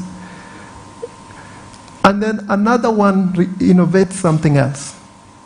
Then it goes to the Court of Appeal, and even more chaos are introduced. So the result is that there are still a lot of people in our prisons, in our medical facilities that are not very good, Madare and all that, suffering just because we haven't made a decision. And I thought that that is really the crux of the challenge that we have faced in the last 14 years. It is not lack of trying from where I sit. Me, I don't care about the other pessimists out there. For me, I think that many judges have tried to do the right thing. But I think it's the internal contradictions, the lack of consultations that have kept us where we are on many aspects that we would have long moved past. So in that regard, I wish to thank the High Court led by Justice Ogola, who thank you also for visiting me earlier this year, for making this forum, because this is where you can debate, this is where you can cross-pollinate your ideas, this is where you can agree on certain principles going forward. And I wish to suggest as I conclude that perhaps you should think of ways of breaking the barriers, ways of bringing down the judicial walls that separate you, I think. And that way our country will move forward much faster. I had this idea that if, for example, you work together with the Judicial Academy and established thematic rapporteurs or committees that follow particular themes. So maybe there's someone that deals with mental health, someone that deals with second reproductive rights, or maybe a committee. And it follows what we are doing permanently, reviews them, and comes up with certain things they are seeing, trends and patterns they are seeing, and then recommends a particular approach. The judiciary has already done this on a number of things, and I think this should not be an exception. It's quite possible. Once that consolidated approach is achieved, then I believe a different picture altogether can emerge of the judiciary. That is what I thought I should talk about. Thank you very much for listening. And I hope I've done justice to this discussion. Chair, I'm happy to take questions or comments, and we can move forward here.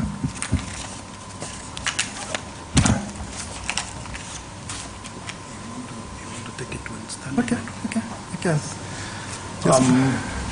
Thank you very much for the powerful presentation. And we have 10 minutes. Sorry. Thank you very much for the powerful presentation. And sorry.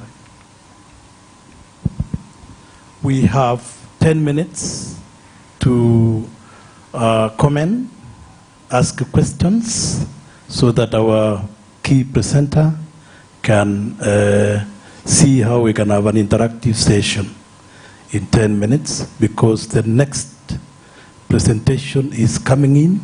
Then from there, then we'll break for lunch. So please, questions. The presenter is here, is taking questions. And Justice Ongeri, who else can? Yes, it's all right. You are the second one. Yes, Mohoji. Then Commissioner. Then Ogola. So we'll start from there.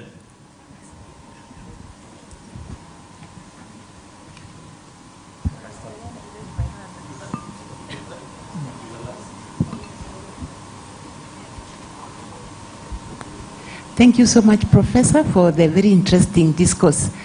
My concern is about the mental health cases you talked about. And I think this is the place where we are going to emerge with a uniform way of dealing with these people. We have seen them in our courts. They are suffering. The hospitals say, for example, I'm in Voi. I try to send them to Mombasa for treatment. They say, Portrees has no facilities for the mentally sick. The prison at Manyani, they say, we don't have a facility for these people. And I think it's time we had a conversation, because nobody can talk for them unless we do. So I think I'm going to ask you, what do you think we should do? I am also concerned about, okay, I was there in the old constitution, I'm there in the new constitution. And one thing I always wonder, do judges have rights too? Because when it comes to interviewing of judges, I find that our human rights are violated. You know, right to privacy. Your things are put in the public. I mean, we also have a right to privacy. As we are championing rights of others, isn't it time we also ensure that our rights are respected? How can we also respect the human rights of the judges when it comes to issues, you know, that we talked about today? What happened to Justice Mugambi? Issues of, you know, finances. I mean, it's not fair for us, 14 years down the line, to be begging for what is rightfully ours, when the Constitution is very clear that there should be a judicial fund where we should be having our money and do our things. So do judges have rights? What can we do in that area to ensure that our rights are not violated? Now people even fear applying for higher office because you don't want to go and be humiliated in the open for the sake of getting a job. What can we do to make sure that our rights are also protected?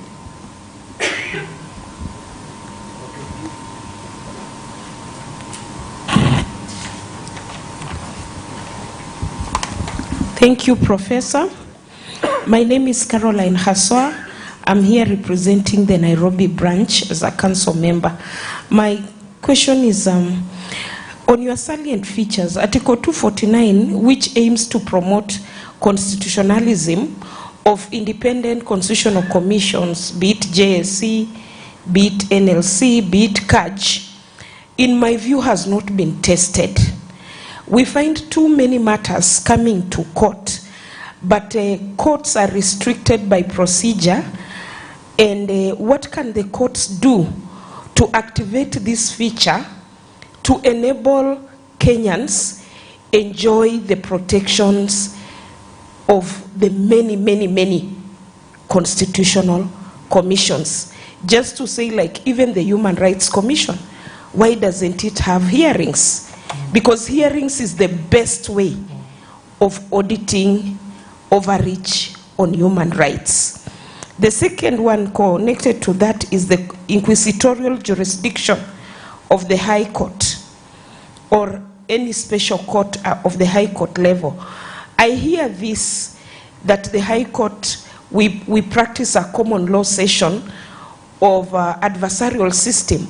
I come from a space where I say Article 159 never told us to be adversarial. When somebody who is so poor in an environmental justice matter comes before court, a grandmother who things have been dumped on their land, where does this grandmother really inquire from? Where does she go? So how do we use that inquisitorial approach to bring human rights to bear? Thank you.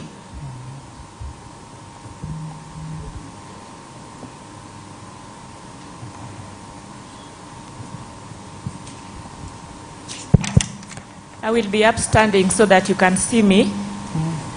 I am Justice Okwan. Mine is a comment and also a clarification, Prof. When you mentioned Rafiki case, my antenna went up because that was my case. But the decision you've given is contrary to what the court decided. Actually, the court allowed the film to show, subject to a caution that it's only for people who are adults. And I was surprised when you said that the court declined to allow the film to show. So I'm asking that you withdraw the barb and give me the bouquet. Yeah.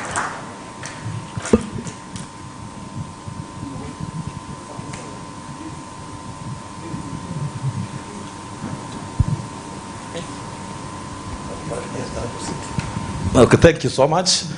Professor, I think the presentation is very good. You've taken us through from 2010, running across. You seem to be a keen follower of what happens in court, and that's good. I had two issues. One has been taken up by my sister, Kasoa, on the issue of inquisitorial. But maybe just to add on something. In your interaction with the Katiba, do you think the constitutional design for the ELC court was to be adversarial or inquisitorial?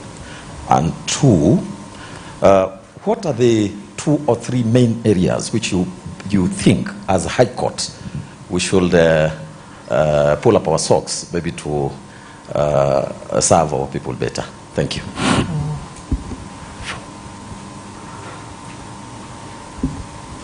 Thank you, Professor, for this wonderful discourse. You gave barbs to the High Court in relation to matters getting stuck in our courts, even after we have done so well. You realize that these decisions which are made in the High Court, they go to the Court of Appeal, and some end up in the Supreme Court. And in as far as you are willing to give us barbs, what is the practical solution to this process? An example is, for example, the Uhuru Owino case, which was in Mombasa. This case was decided, I think, in 2018 by the ELC court. It went through the processes. Last week, the Supreme Court delivered a verdict which confirmed the decision of the court, the ELC court, but it has taken almost 8 years. When you give us barbs, what practical solution do you have for us? Because we also don't like matters staying in our courts. It gives the impression that we have control over the movements of these matters. Thank you. Thank you very much for judges who have put in comments and questions. There is a proposal that one of the panelists in the next session is pressed of time, so we will request you, Prof, if you be there in the afternoon session, so that you can answer those questions and give your comments, so that we can allow the judge from Malawi. Is it from Malawi? That's, okay, you can start maybe answering a few. Okay. When it's okay. When they are ready, let me know. Yeah. Okay. I think I was noting in a hurry. The first one, I think our approach to mental health is colonial. It's very colonial. What I will do is I will leave this book with you. Then you can look at it. Institutionalization is colonial. I'm sure all of us will remember, let me use this word, but it's not supposed to be used, a mad person in your local area. Cindy?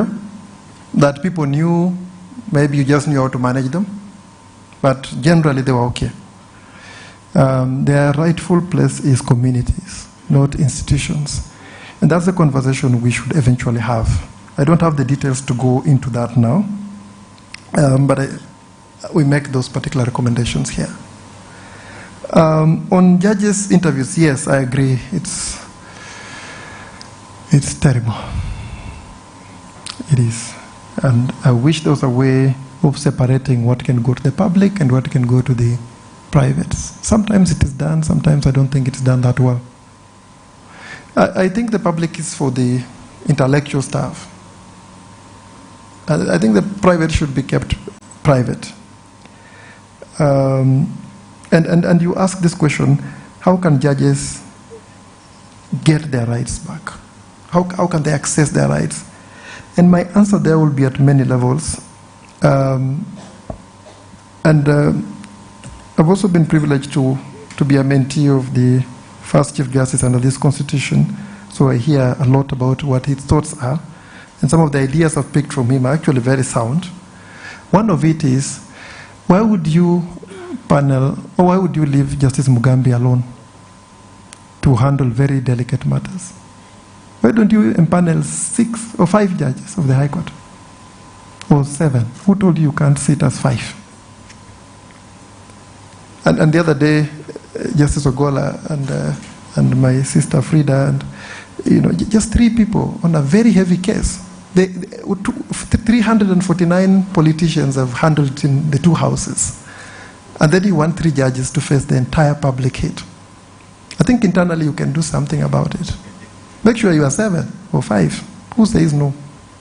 That way the pressure is a bit diverted, I think.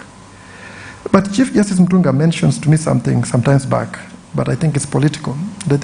So I think we have enough organs that can speak for us.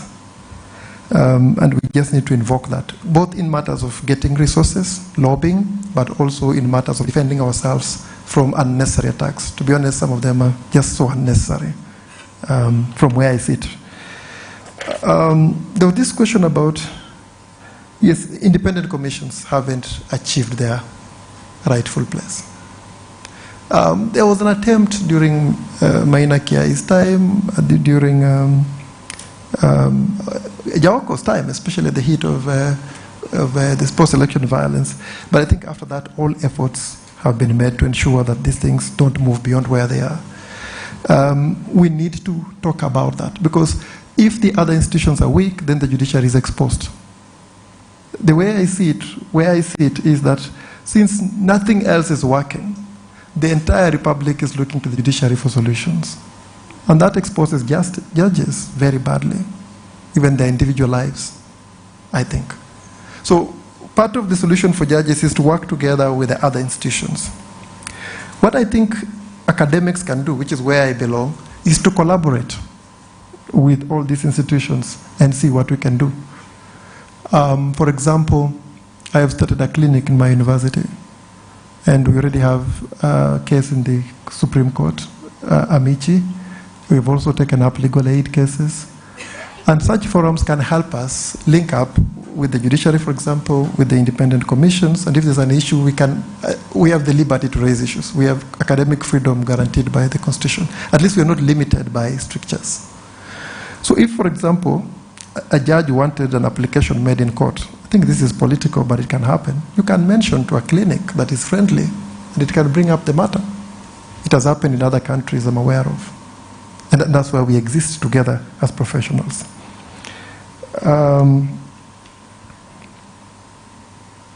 Yes, I agree with you that I also don't see why the High Court is so restricted. One of the thoughts I had when I wrote this, imaginations, dreams, was that we would also go the way of epistolary jurisdiction, as India has gone. If that mother you talked about, or that villager, wrote a letter to the judge and say, a letter on a foolscap, and say, I'm being evicted, please help, the judge should be able to help. I had expected it in my weird imaginations that the registry would have come up with even a way of vetting this kind of letters, a system of even getting representation, if that is possible, and then these people can get help in the judiciary, regardless of who they are and where they're coming from. So I think we have sat on that, and it's something perhaps the Court of Original Jurisdiction should consider.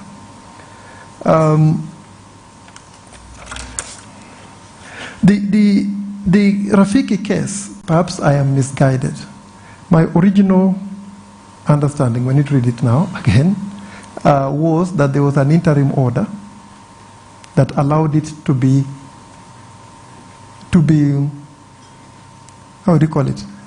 To be screened. Is it just a week? I think it was just a window of a week, after which the court went back. Once the interim orders were done, the court went back and gave a judgment that sided with the board. Is that the case, Judge? What was the ultimate decision in this case? If I am wrong, then you get your baque. If you are right, then...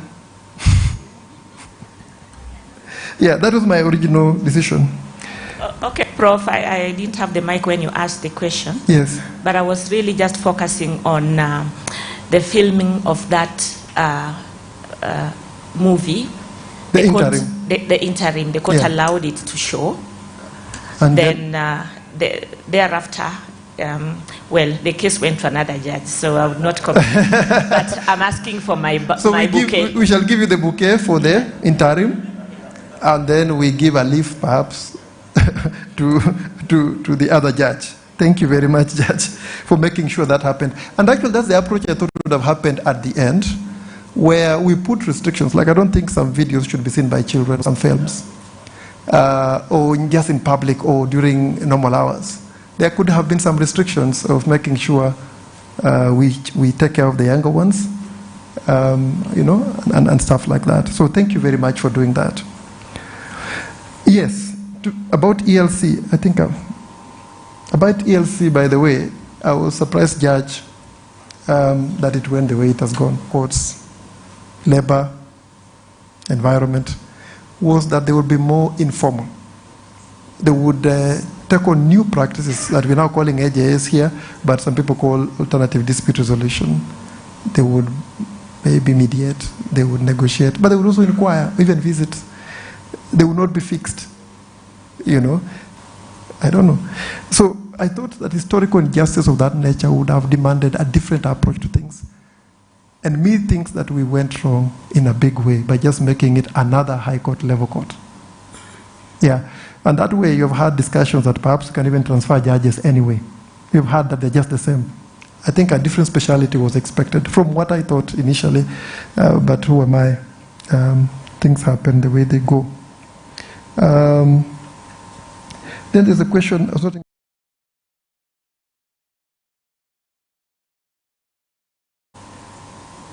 And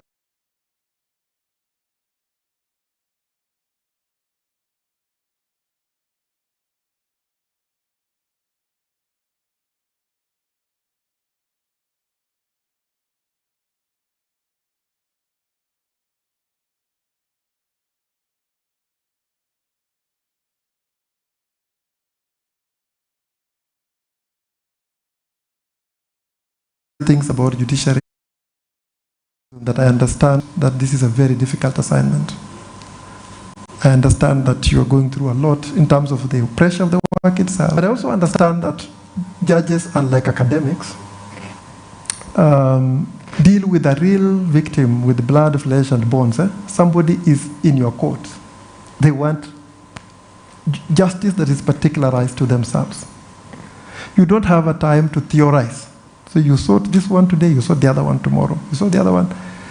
Academics, which is where I belong, we have time of reflection, and we have an opportunity to look at a lot of cases over time and even say, this is the trend where we should go. This is the other trend. And perhaps, therefore, these are two skills that needed to be together, but are not. I think that forums like this, which bring us together, are the way to go. In the medical terms, we have the doctor, the physician, but we also have public health officials. No health system can work without both. So a normal doctor is dealing with sick people that temperature is high, sugar is there, that is there, and they're just seeing different people every day. Sometimes they don't realize that the same cough was in Kerugoya, the same cough was in Kisii, the same cough was in Kericho, and perhaps there's an epidemic. So it is the public health official that then brings that to light. That kind of merger between physicians and public health is what saves a public health system. In fact, the safety of a public health system is not in the physician. It's actually outside.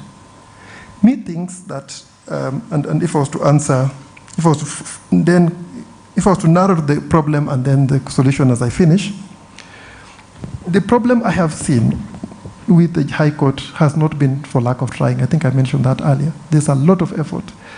I have seen so many cases since I write on these things where judges have tried different things. I wish we had a whole day to just think about them. Different innovations in different cases. And you wonder, oh, I wish this was just taken forward by that next person. I wish that was adopted by that other person. But you are too busy to see. You're too busy dealing with the actual clients to see the whole overall picture. So there's a breakdown of communication. There's siloing. That's why, Judge, it was good that you put this together.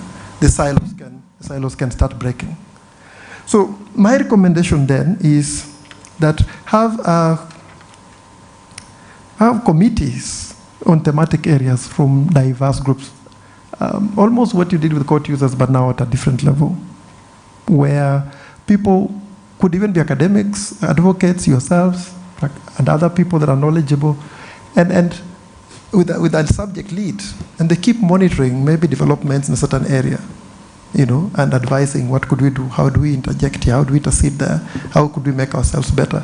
And this is something that could be done easily under the umbrella of the Judicial Academy from where I sit. And then once that happens, then the solution can be found. And it can't be done at the High Court singularly. Remember, I also made the right that you can't isolate the High Court, because some of the things are getting stuck in the Court of Appeal. Some of the things are getting stuck in the Supreme Court. Perhaps the solution has to be an institutional mechanism that brings together all these institutions and have regular meetings where thinking is happening, consultation is happening, and perhaps some guide notes. There are things you've done well as I finished. One of them is, for example, I think every lawyer now understands that if a matter is going on in Parliament, the court will not intervene. I think that's a good decision. Many lawyers disagree, but I think it's fantastic. As a constitutional lawyer, give the other institutions a chance to finish, then we shall deal with the violation, unless someone is being killed. So that's a principle that I think you've applied consistently in many cases so far. We can pick something else and again establish a principle, then something else, and that way this kind of convoluted approach to things where cases stay 9 years would stop. Thank you very much for listening. It was very, very nice talking to you. God bless you. Have a nice time. Thank you, Prof, for taking us through. And can we give him a round of applause in appreciation? Tena, asante, Prof. I want to take this opportunity now to invite the panelists Lady Justice Zion Ntaba. Her profile is already projected, so I will invite her to.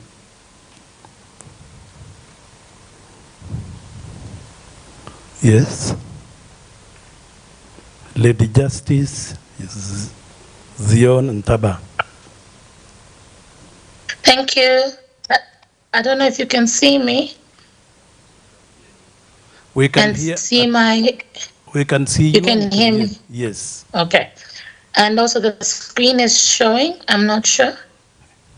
Yes, it's showing. Okay. All right. Good afternoon. I'm not sure whether I can hold the Chief Justice in contempt because of the delay, but you never know. The High Court has unlimited jurisdiction. That's a possibility. My Lord CJ, thank you for having me at this particular conference. And I must apologize. I need to get out of the session quite quickly because I've had to postpone a meeting twice because of the delay. So you will excuse me if I go through. I'll talk very fast, but I'll try as much as possible to ensure that we get to the salient issues so that you can have a robust discussion later on this afternoon. I was asked to talk about vagrancy in the court, and especially from a perspective of Malawi, with a few in between cases from other countries. And I thought the best way to start that discussion is to start it from a constitutionalism point of view by looking at a case which a number of us have had to look through, which is that Attorney General versus how the Constitution cannot be allowed to be life museum piece. The court must continue to breed growth and development of the state through it. Conceive it in that primary duty of the judges is to make the Constitution grow and develop in order to meet the just demands and aspirations of an ever-developing society, which is part of the wider and larger human society governed by some acceptable concept of human dignity. I start there because when you look at the concept of vagrancy, you look at that many of these nuanced or related offenses in Malawi and Africa originate from colonial rules. And from those colonial rules, most of our countries, especially as common law countries, got them from the English vagrancy laws and kept them. And we've maintained these laws for the concept of protection of public order. And I put that in quotes because the concept of protection of public order becomes very significant when you see the effect or the use of these nuance of vagrancy laws or petty offenses. And if you look at the origins, they mirrored in a number of issues, but mostly economic and cultural. If you look at the UK, they were meant to curtail mobility of persons and criminalize begging. They were also there to ensure that there was a cheap source of labor for landlords, industrialists, and removing the undesirables from the cities. They were meant to reduce the cost incurred by local municipalities and parishes to look after the homeless or people who were sick, and they were supposed to prevent property crimes by creating broad crimes, providing for wide discretion for law enforcement officers. And I think this goes to the very essence if you look at those particular sections. For our country, you look at 184C and 184.1, it has A, B, C, and D. You have idle and disorderly, you've got rogue and vagabond, all sorts, and I'm sure that Kenya has similar provisions. And these laws, from a point of view, the hosts are adopted in most African countries, even the non-English speaking ones. You will find that most of them have them and independence, after the adoption of human rights in the institutions. For of Malawi, the concept of vagrancy has come before the courts numerous times, and post 1994, which is our human rights human rights constitution, you found that judges started rethinking the way Section 184.1c was being used. And Justice Tambaya, who passed on about a month ago, he was a judge of the Supreme Court, but a very brilliant judge, stated this in one of his cases. I've examined the facts which are presented before the magistrate's court. It is not very clear to me for what purpose the juvenile was found wandering about within the trading center. When he was questioned by police, he said that he came to the northern region to look for employment, which is very typical of people that are looking for jobs or are migrant workers. It is possible that this is a person who needs care and protection. He is a needy person. I am concerned that the charge of being a rogue and vagabond can be used to oppress needy persons who are not criminals. The juvenile in the present case would be a clear example where mere poverty, homelessness, and unemployment would land a person in prison. I am of view that the facts did not support the offense being a rogue and vagabond. And you will see from a lot of the, if you are the High Court, like the High Court in Malawi, you will notice that when we have confirmation cases, I don't know if you have that process where every offense in the magistrate court in the criminal space, if it exceeds 2 years, comes to the High Court for confirmation. You will find that a lot of these vacancy offenses, once they would come through to the High Court, they would actually be taken out in terms of being, there would be withdrawals, or there would be acquittals because the evidence and the facts didn't tally, or the guilty charge didn't tally. So to that extent, it took us a number of years from 1997 to actually 2015. The decision came out in 2017 for actually somebody to finally highlight and say this, come bring a case before us. I said this case, this provision, section 184(1)(c), which is a rogue and vagabond, was unconstitutional. Now, Mayeso Gwanda is a very interesting case because he was a paper bag seller who was picked up around in the morning for being a vagabond. And he got lucky that when he went before the magistrate courts, before he pleaded guilty, there was a lawyer who had a big heart for human rights and decided to take on his case right there and then and ask the court to actually refer to the Constitutional Court. And the Chief Justice actually certified it as such. I and 2 other judges sat on this particular court, and it was very interesting to look at the arguments that the Minister of the General was bringing up and saying the police need section 184(c), gives them broad powers and all that. But when you look at the concept of section 184(c), broad in the very nature that it encompasses everybody. If I am found on the street, whether I'm in a car or not, at 3 a.m., I should be a rogue and vagabond because I'm out at an hour that I should not be at, even if I was. Similarly, the same way Mayeso Gwanda was walking was found on the street, I should have been arrested. But what we found with section 184(c) is that at most times, if it's a rich person in a car, they will never be picked up. But if it's a sex worker, a poor person, a homeless person, or a street kid, they would be picked up. And I think what was inherently obvious to us, that if a law lends itself to open to arbitrary and discriminatory application or enforcement, then that particular law is very bad. And that provision, section 184(c), all 3 of us judges made our own judgments, and we agreed that it was unconstitutional. And we all picked various rights in the Constitution that it affected, whether it was the right to dignity, right to privacy, or even the right to movement. But one of the biggest things that we all agreed on was that it took away the concept. It was very much discriminatory. So the right of equality and discrimination is something that each and every person should have, and a law should apply to them equally. And now, in that regard, I very much like what Justice Kalembera, who was the other judge on the bench, said. He said, all in all, except as regards the violation of the right not to be discriminated against, where I differ with my learned judge.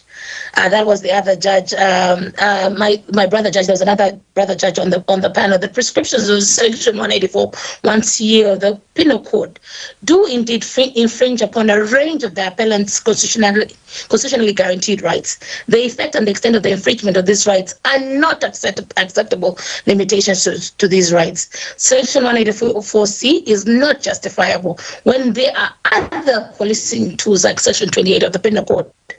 And if you go look look at Section 28, it has a wide range of provisions that the police could use. But even not only that, if a person is found with an offensive weapon, you can use that instead of saying the person is being a rogue and vagabond or loitering for whatever reason. If a person is smoking or selling drugs, then arrest them for that particular offense, as opposed to saying they're being rogue and vagabond and use that provision as a holding charge or as a charge to actually discriminate against a person. And with that in mind, you saw that after the declaration of the offense Section 184(1)(c), the police decided to stop using 184(c) and decided to use the one that came before me, which was grabbed at the bar and were also picked up for loitering. So what the police did see as constitutional, police started using this 184 as a whole to actually see how best they arrest people who are poor, people who are on the streets, and homeless sex workers. Before I go to cases that I'm going to talk about certain principles that came out after this decision made. And these are called the Principles on Decriminalization of Petty Offences in Africa, adopted by African Commission. What they do is they reiterate the human rights for and address issues of criminalization. They actually acknowledge that petty offences are inconsistent with the African Charter on Human and People's Rights, which all of our countries, and including Kenya, has ratified.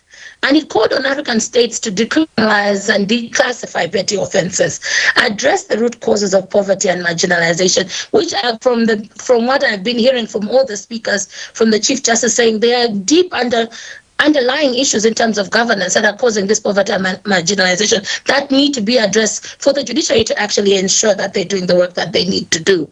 They need to reform outdated laws, and they need to stop arbitrary and lawful arrests for petty offences. As you will notice that one of the things the docket for most magistrates, which I hear a number of you judges have been, is that you'll find that your docket used to be clogged with petty offences as opposed to the major offences. But the final thing it does, it highlights human rights violations and explains how these offences often violate rights to freedom. I've been told to slow down, apologies. Human rights, it highlights health, human rights violations, explain how these offences violate the rights to freedom, ill treatment, arbitrary arrest, detention, and non-discrimination. But as also you've seen the other rights like privacy, dignity, all those. Now, our cases, the African Union also heard a case around 2020, which was a PALU advisory opinion on the compatibility of vagrancy laws with the African Charter. And when the African court issued its advisory opinion, it said that national laws that criminalize vagrancy are incompatible with human rights. They go on to say they're not only incompatible with the African Charter itself, but even the Children's Charter, as well as the Maputo Protocol. And in their opinion, they highlighted the role of the African Court in promoting human rights and championing legal reform in African states.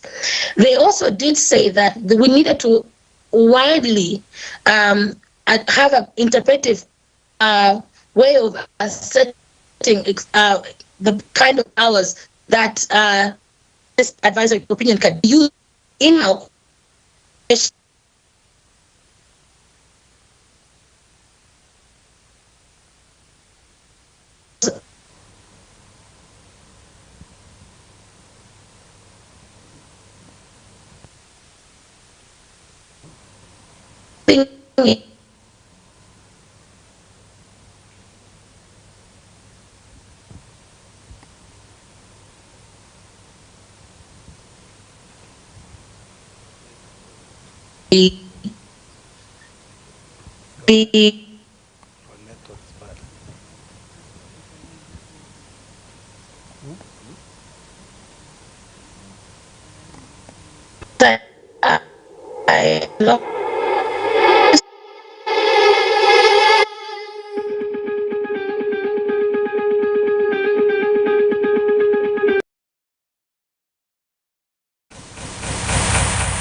I think we will stop there. We'll share after this. I think, I don't know whether you can hear us, Judge.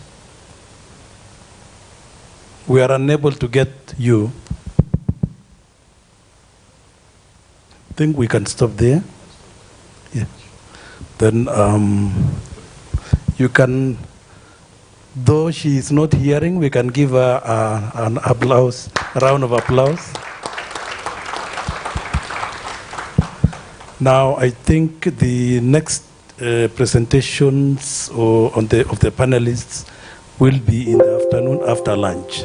So we can, let me take back to Okello. Please let's give a round of applause to Justice Sergon. Sorry about that technology hitch.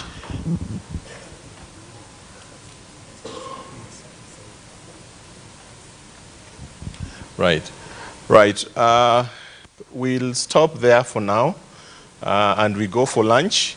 Let's come back at 3 p.m. exactly, so that we don't stay here too long, and take on the session that is supposed to be chaired by Justice Wakiaga. And the PGA has asked me to acknowledge Justice Agnes what's the second name? Yes, Nzei of ELRC. Judge, karibu sana. Asante. Please, let's go for lunch. Bon appetit. Let's be here at exactly 3 p.m. So that we can catch on time a little bit. Asante. Oh, yeah. You have